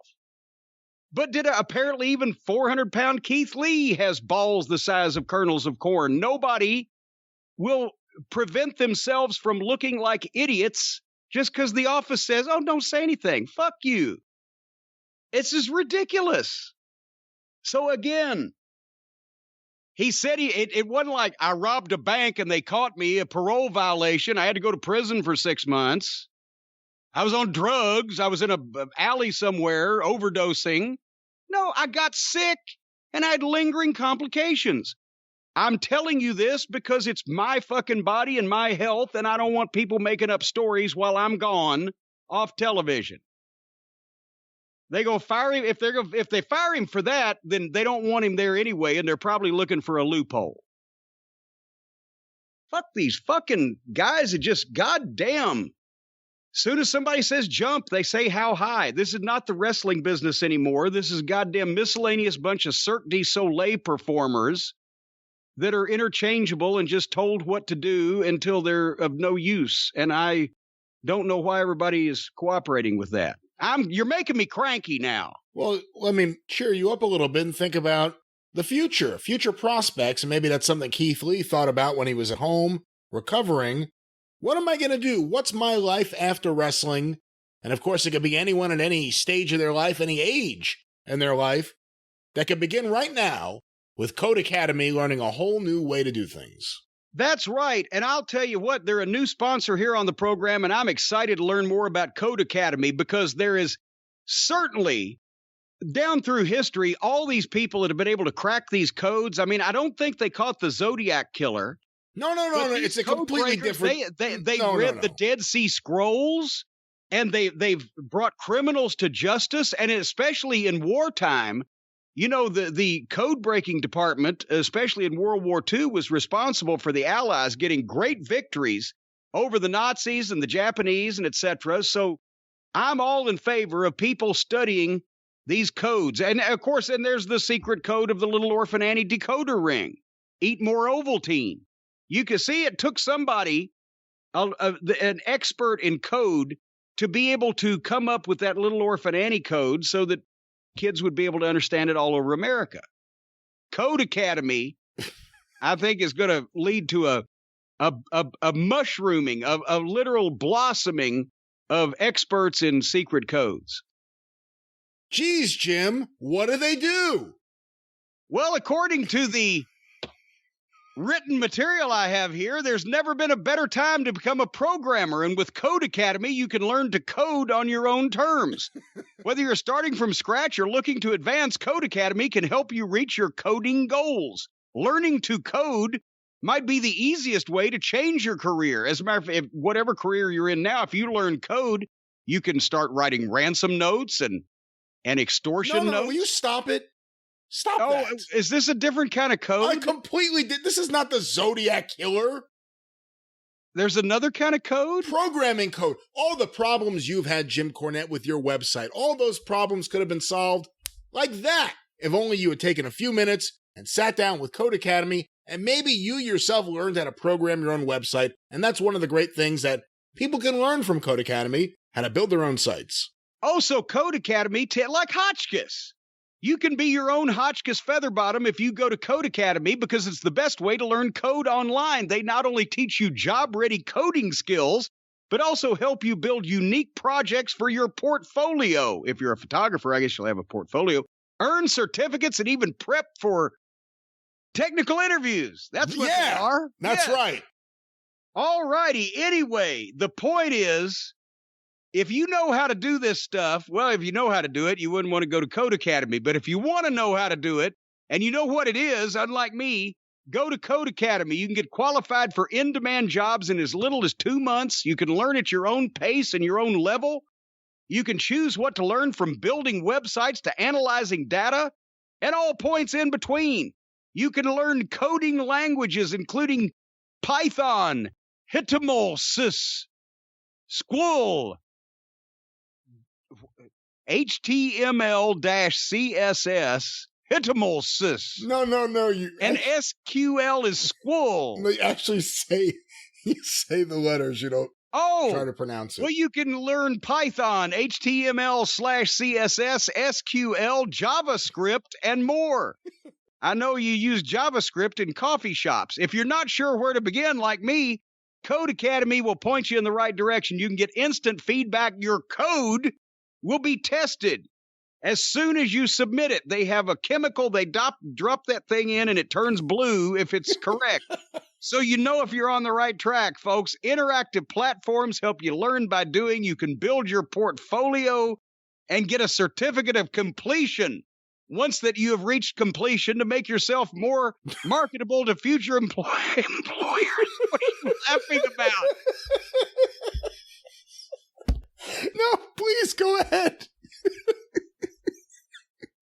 You can test your knowledge with tailor-made quizzes just for you.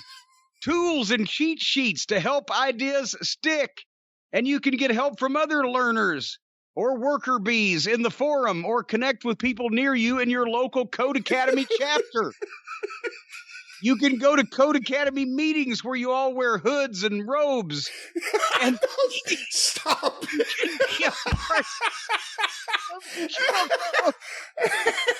Code Academy's community of over 50 million people all coding all together. So land your dream job in web development, programming, computer science, data science, and tons more of things that I don't know how they work. And join those millions of people to learn to code with Code Academy and see where coding can take you. Get 15% off your Code Academy Pro membership when you go to Code Academy. That's CODECADMY. COD. Stop it. CODE is what I'm trying to say. CODECADEMY.com and use the promo code experience. That's codeacademy.com. Promo code experience to get 15% off. They're so oriented in code, they even write the name of their company in code. It's Code Academy. CODECADEMY.com. Promo code experience. If I've gotten even close in the same zip code as some of that other stuff, it'll be wonderful. There you go. Brian, did you learn everything you need to know? I think so. It's Code Academy. Code Academy. I'd rather have a bottle in front of me than a prefrontal lobotomy. Well, Jim, it's now time to move on with the show, but I will say I actually do know some people in Brooklyn who have used Code Academy in the past and have gotten jobs as programmers, so it is a great service for a lot of the listeners maybe looking at getting into a new line of work or building out their own projects. Check that out. Yes, and if you need to decipher the Rosetta Stone, it'll come in handy. That's right, but let's decipher some of these questions that have been sent in here. Jim, this first one, sent to CornyDriveThru, or not the first one, but the first one since that debacle of a spot, sent to CornyDriveThru@gmail.com from Rick in Grimsby, England. Hello, Rick from Grimsby, England. That one looks simple enough. I don't think I mispronounced it. Below are some comments from Chris Jericho. Oh, geez. Basically saying if Vince Neil bothered to get in shape, his performance would improve. Is this the pot calling the kettle? Oh, said Mr. Pot to Mrs. Kettle there. What in the world? Or does Jim believe Jericho is currently working at the optimum level, given his skills, knowledge, experience, and age? And I have here an attached article from a website called Metalhead Zone. It sounds official.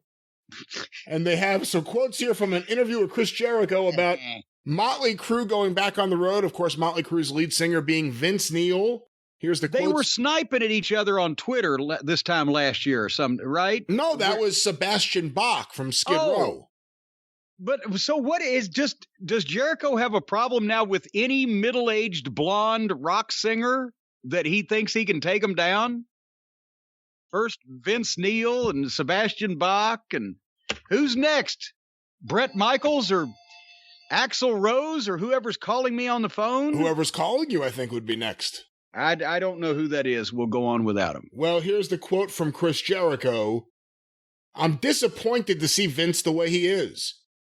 Because I think if he lost some weight and did some training and came out there and was in some semblance of shape, A, his voice would sound better just from that alone, and B, people would go, holy shit, did you see Vince Neil? He looks great. I think if he really wants to do it, he could do it. But I don't know if he does, and that's the thing. It's up to him. And either way, it's Motley Crue. People are going to go, and people are going to love it. I don't know that people want old rock and roll stars to look in great physical condition like they're drinking milk and doing sit-ups. I think they want them to look like they've been floating in the river for 3 days, like Chris looks like now. Yes, I believe if I was him, I would apply that advice to the endeavor that he is currently in that requires him to be not only half dressed, but very physically active every Wednesday night. And yes, he's 50 years old. But Nick Bockwinkel was 50 years old too. So everybody ages differently, but for heaven's sake, with what other people are saying about Chris's current performances, totally independent of anything that we talk about, I wouldn't be saying that. That's like me telling people, hey, you ought to cut down on the cheeseburgers. Do you think Vince Neil gets on the phone and calls Sebastian Bach like, hey, Sebastian, I know we've never really gotten along and talked, but can you believe this fucking guy? Who the fuck is he?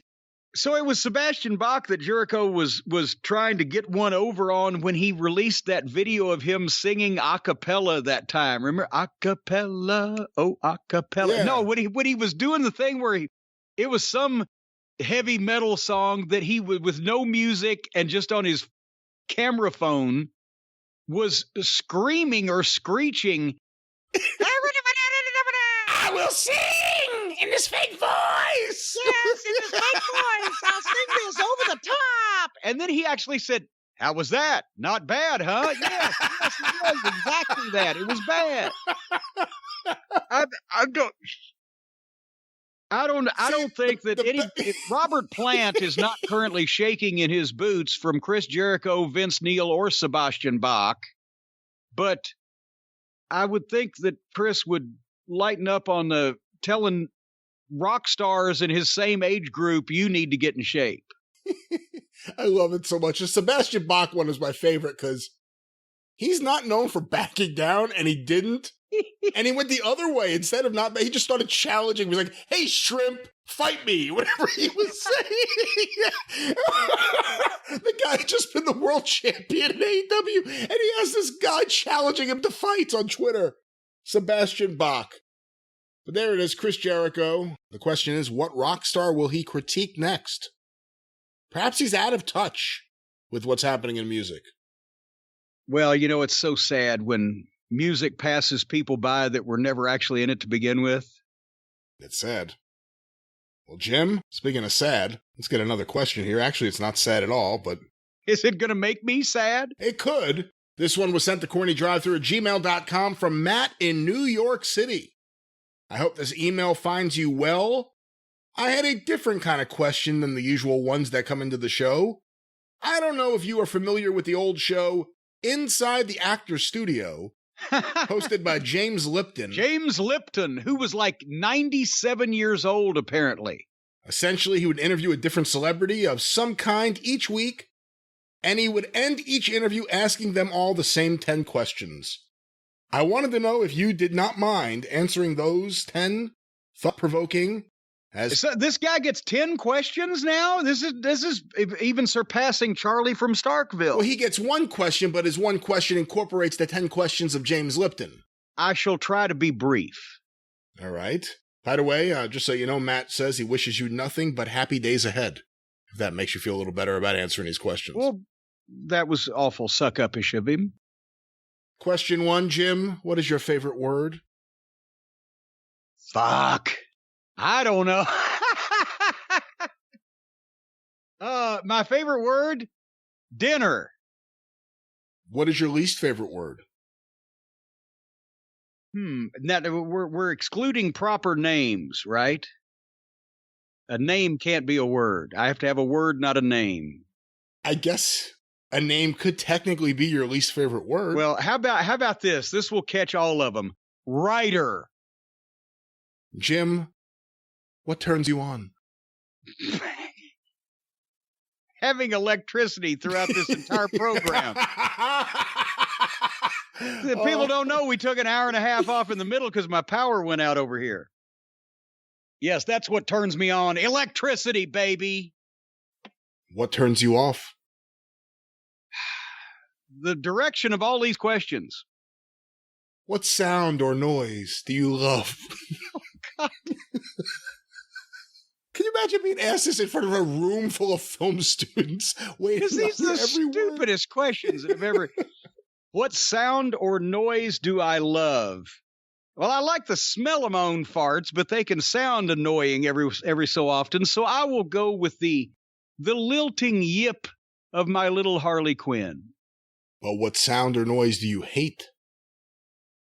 The lilting yip of Twinkle Toes McFingerbang. What is your favorite curse word? Fuck! What profession other than your own would you like to attempt? None. I'm the only one with enough sense to stick with what I know how to do. What profession would you not like to do? It's kind of like Kramer on Movie Phone. Why don't you just tell me what you want? Why don't you just tell me what movie you want to see? And we'll just write it off. You know, the guy that pumps out my septic tank has never once looked like he's having any fun.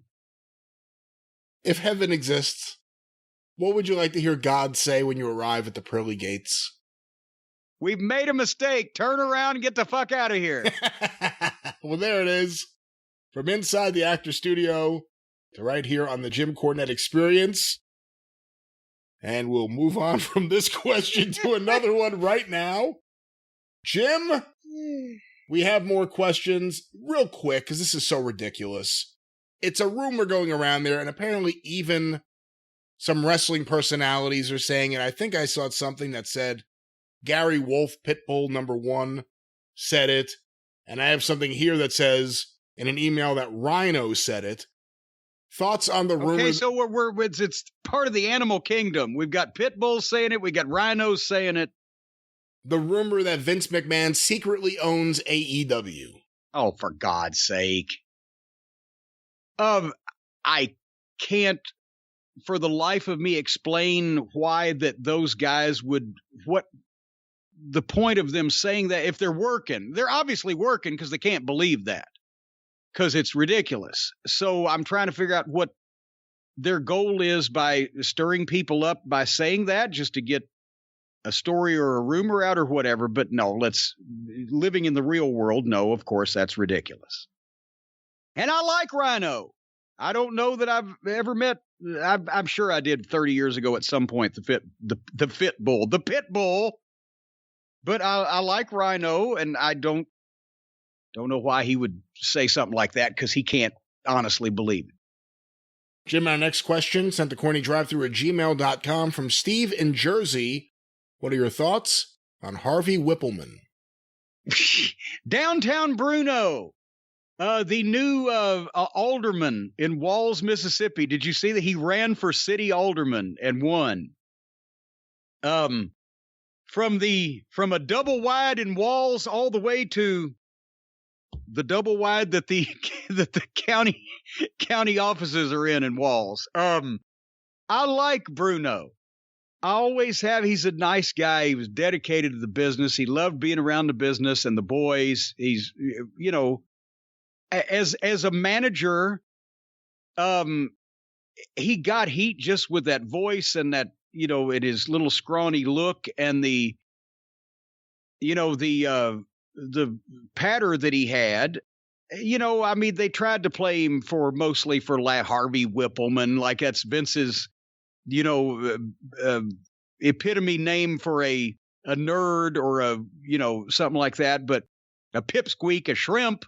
But he had that big mouth and that big voice. But he and Steve Lombardi, the Brooklyn Brawler, were the two, and maybe still are. I don't even know what their status is, but the two longest running production assistants in the history of the WWF. Steve Lombardi's no longer there. Is he? Okay. He's been gone for a few years, yeah. Is Harvey still there? I'm not sure, and the fact that he just ran for office makes me question if he is. They ain't that much to do in Walls, Mississippi city government. I think he could take a day or two off to go to TV, but infrastructure. But anyway, well, there you go. They're working on infrastructure down there in Walls. As soon as they get a structure, they're going to work on the infra part of it. Anyway, I tell you, the town hooker is a virgin in Walls. Were you aware of that? I was not, no.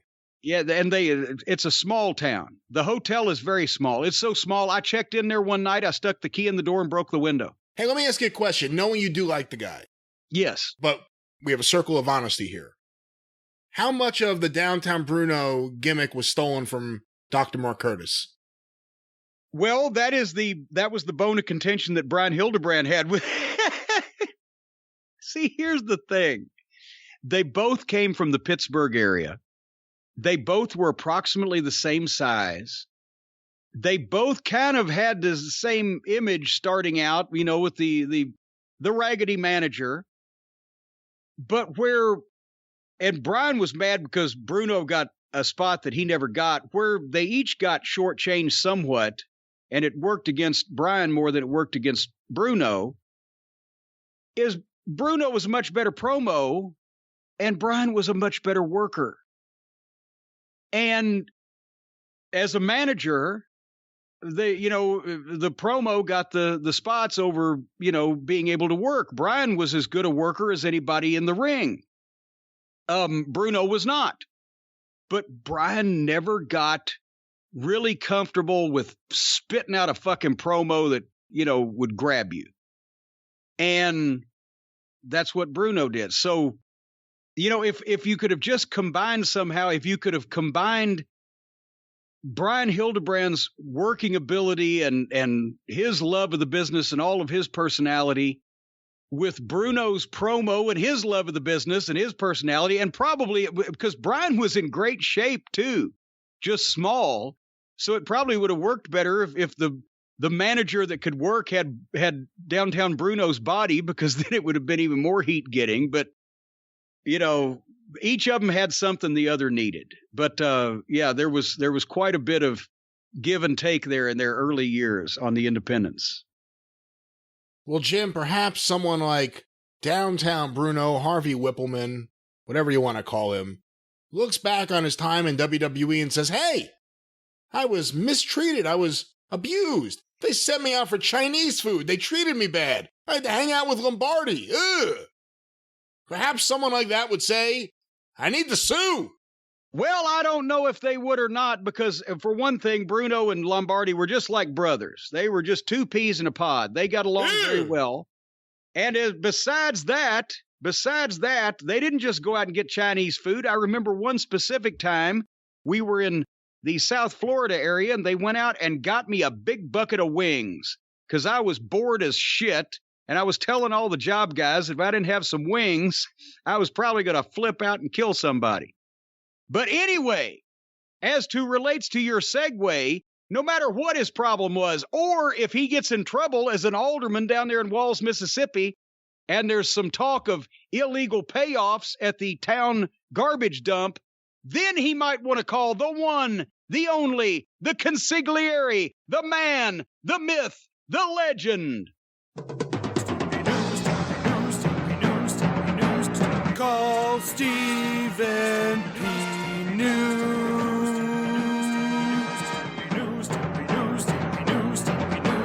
If you need to sue.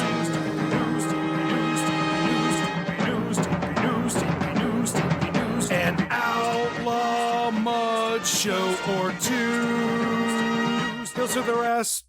Yes, folks, no matter what your problem, Stephen P. New can come to the rescue. It's me, it's Stephen P. 888-692-8084, newlawoffice.com are the ways to contact the man who can take care of any problem that you might have if you've been abused, misused, disgraced, cheated, lied to, harmed, or fouled in any way by an egregiously greedy major corporation, you can go to the website and you can see the numerous cases that Stephen P. New has taken and successfully recovered damages for his clients, including the cancer-causing agents in Johnson & Johnson product, the cancer-causing agent in the new Philips CPAP machine that's been recalled. We're getting tons of emails about those from people all around the world that had no idea they'd been recalled. If you're on a Philips CPAP machine, check and see, and then, if necessary, give Stephen a call. The poisoned groundwater, the people that were abused at the Veterans Administration Hospital, no matter what the case, if Stephen can't take it, he can tell you where to go. He can do that for sure.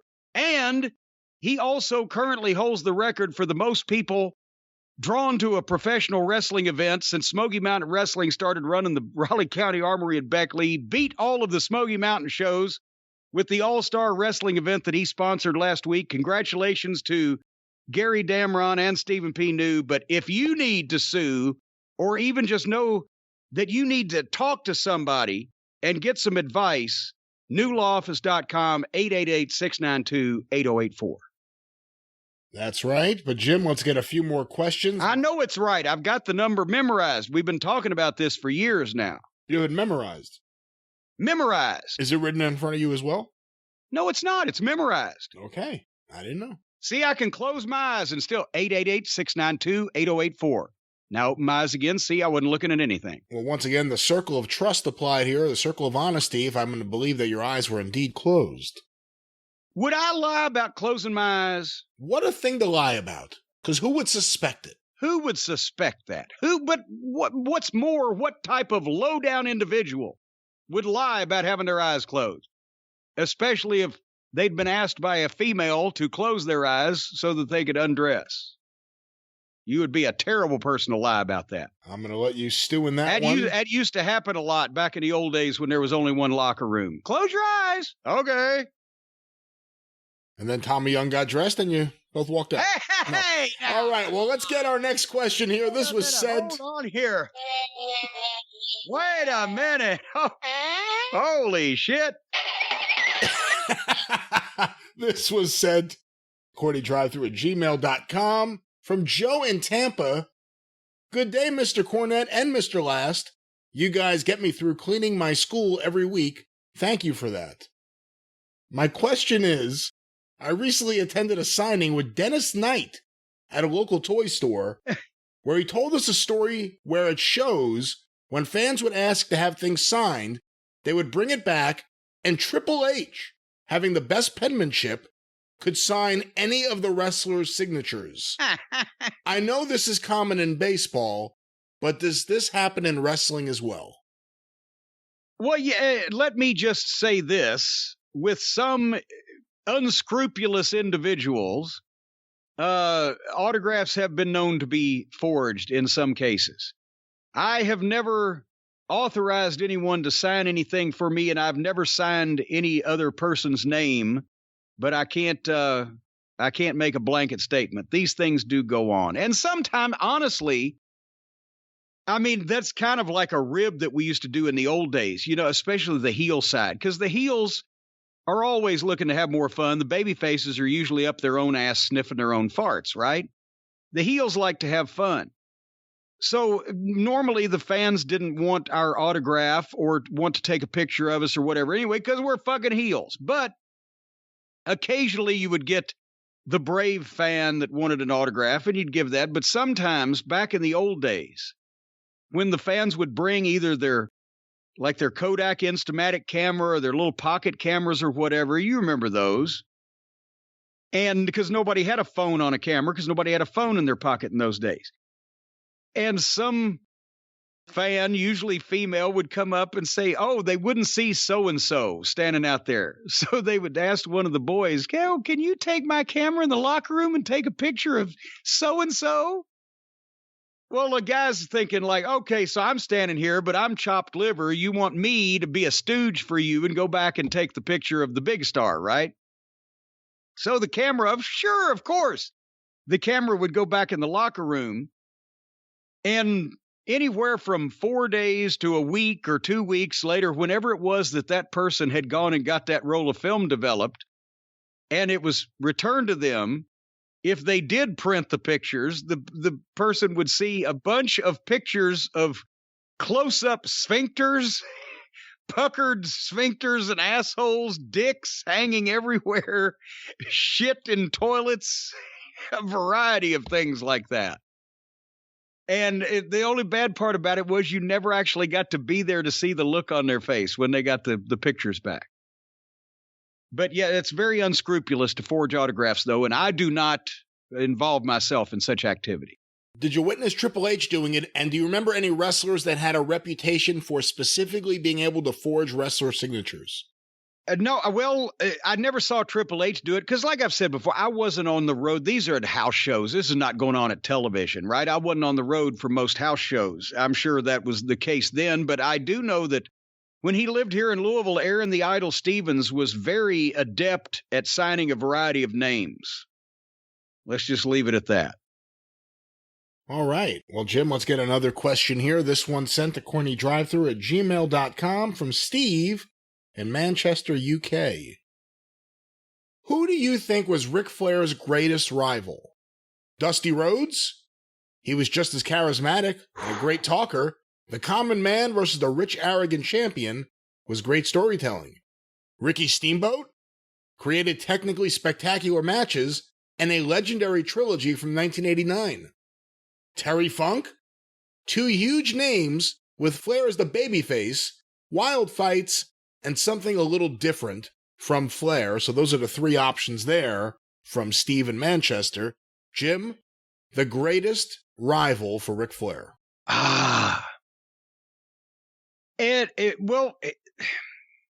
There is no particular one. It depends on what you're looking at. Ric Flair and Ricky Steamboat, from a standard of in-ring athletic competition in 1989, was the gold standard and the best, I think, that pro wrestling has ever been. It was wide open enough to be entertaining, while still almost everything that was done could legitimately be be part of a conflict. What I'm saying is, when wrestling went farther than Flair and Steamboat, there was obvious cooperation involved, and you lost some believability.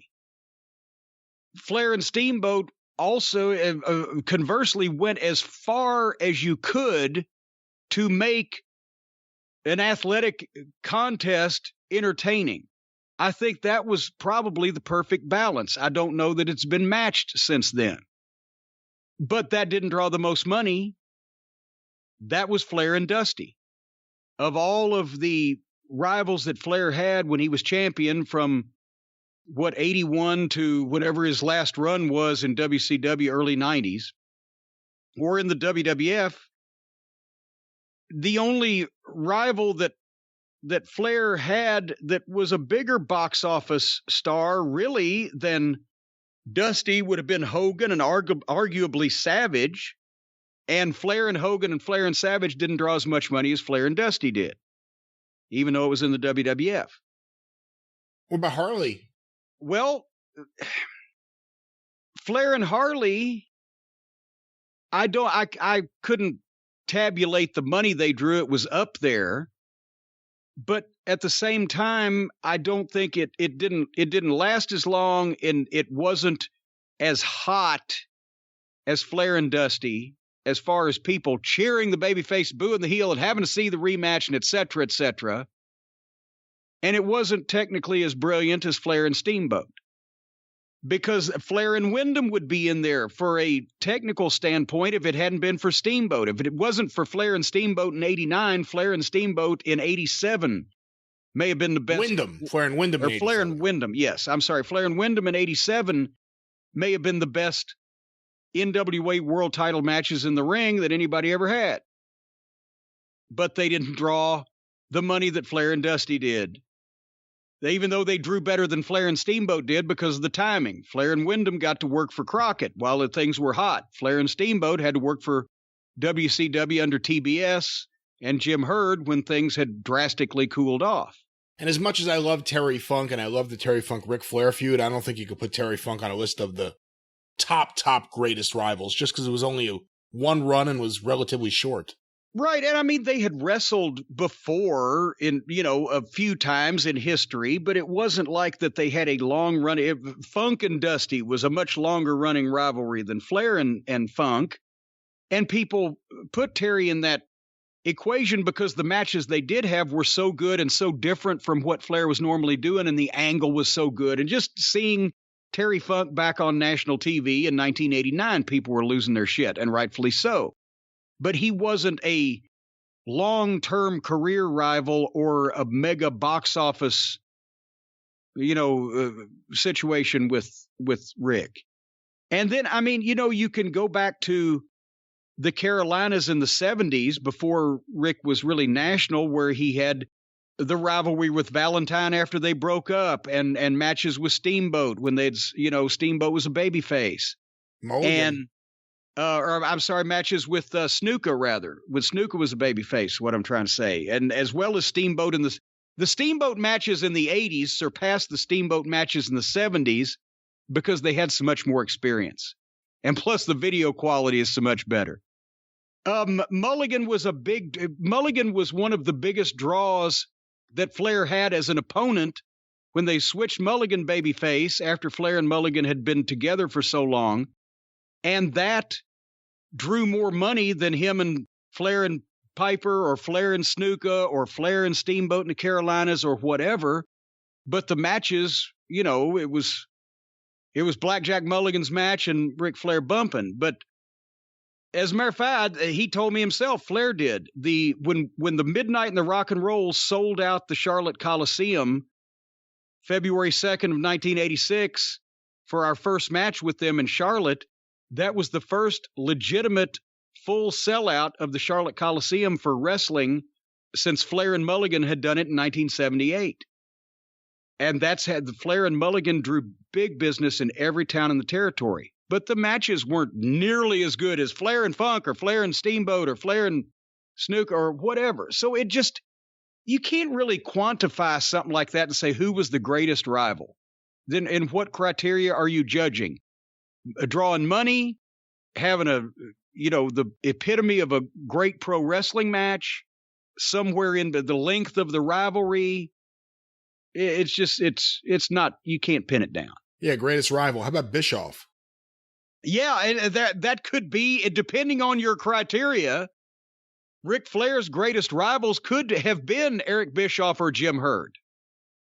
The people running the promotion that he spent the most of the 90s in. Those were his biggest enemies. Those were the reasons why that Flair had some dark periods during the 90s and even left the company a time or two. So those could have been his biggest rivals. I would also put the Von Erichs as a whole on that list, because although everyone focuses on Flair and Kerry, it was Flair and David, Flair and Kevin, Flair and Kerry, St. Louis, Dallas, Tokyo. I mean, they wrestled all over the place. And very good point. Mid-South. Just Flair and the Von Erich family because of multiple territories over a number of years, and including setting at the time, the all-time North American gate record with Kerry. So, yeah, that's got to come in there too. And the matches were good. With him and Kerry? Oh, yeah. Well, I'm saying the matches were good with all the Von Erichs. Kevin was a great athlete also, and David was the worker. The match that set the record in Texas Stadium that everybody remembers was the worst match Flair and Kerry ever had, because they only went like fucking 12 minutes because they wanted it on TV, and they had so many other matches that day. A backslide. Yeah. A title change on a back. That's the thing I never understood. Do the title change. The fans there, they want it. It's the right thing to do at the right time. Why was that the finish? Well, but once again, even though Flair was a miracle worker back in those days, all the Von Erichs finishes were, when we got there, we left Bill Watts, who learned finishes from Eddie Graham and Roy Shire, and went to work for Ken Mantell, booking for the Von Erichs, where every finish was pick him up for a body slam, but the other guy super kicks him and down you go, or sunset flip, or small package, or what. When the Fantastics and the Midnight started doing their shit, because we'd worked with them before and also we wanted to achieve, they would give us a sunset flip finish and we'd do, some shit in front of it that made the sunset flip exciting. But I'll tell you this story and we can move on. Hint, hint.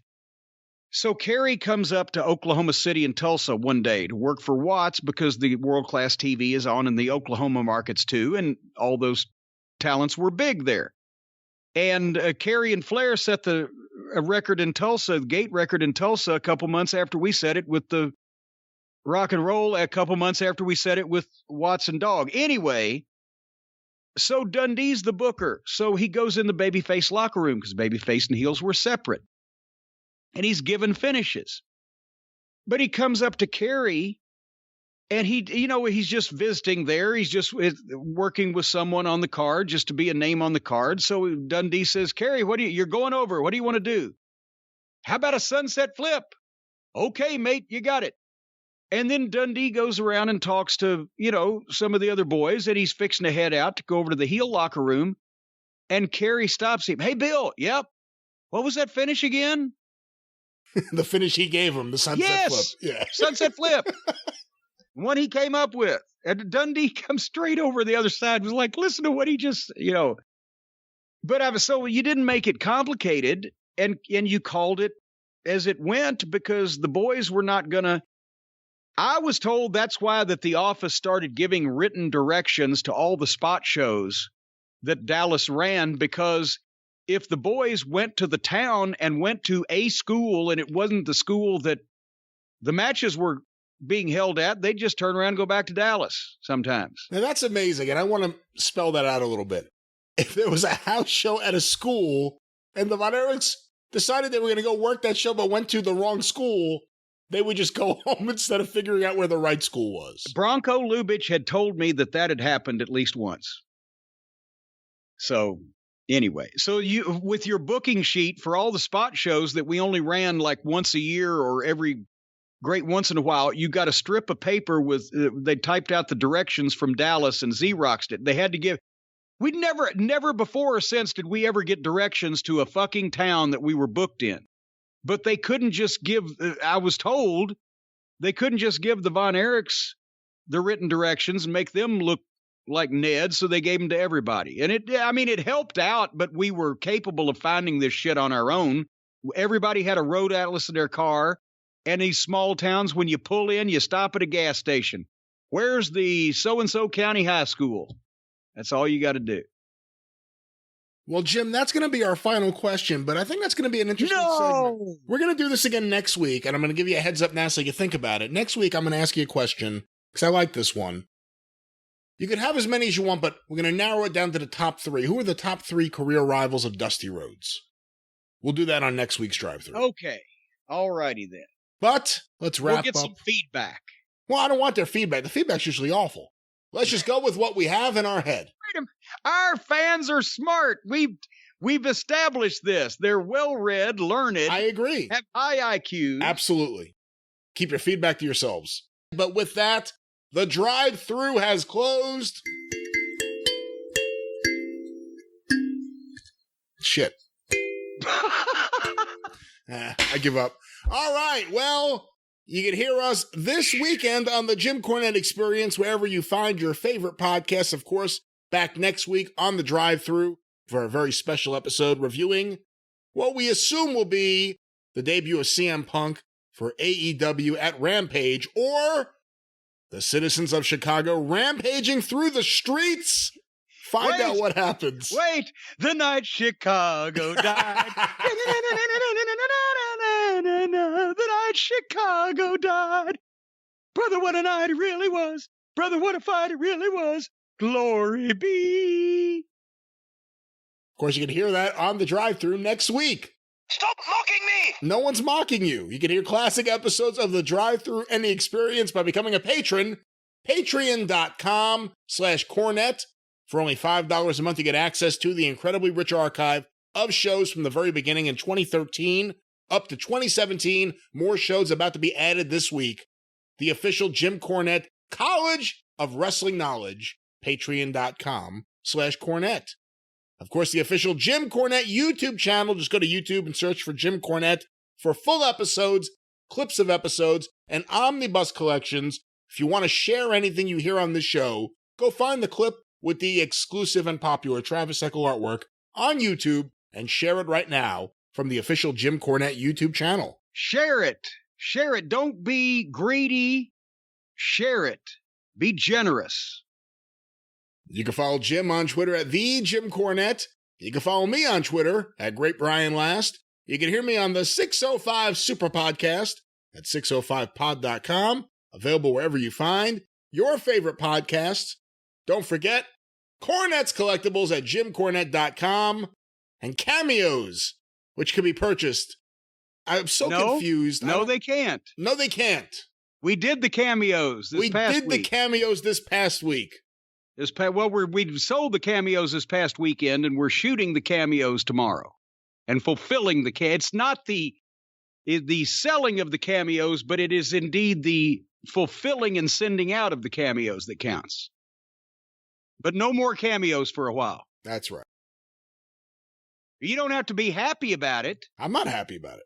Well, you sounded so pleased. I'm very unhappy about it. I'm very unhappy about the pricing of these cameos. I just think you're really not respecting the high IQ of our audience and the discretionary income. You want me to charge untold amounts of money for something, and I'm not going to gouge the unsuspecting populace like that. Well, that's a good thing, because if you did, it probably would mess up our relationship with our sponsor, of course, the Drive Thru, sponsored by the Law Office of Stephen P. New, always fighting for the little guy. 888-692-8084. Get even with Stephen at newlawoffice.com. And as so many of you have found out, the best thing is you win a case, and then you get to talk classic wrestling with Steve. He knows his stuff. The Law Office of Stephen P. New.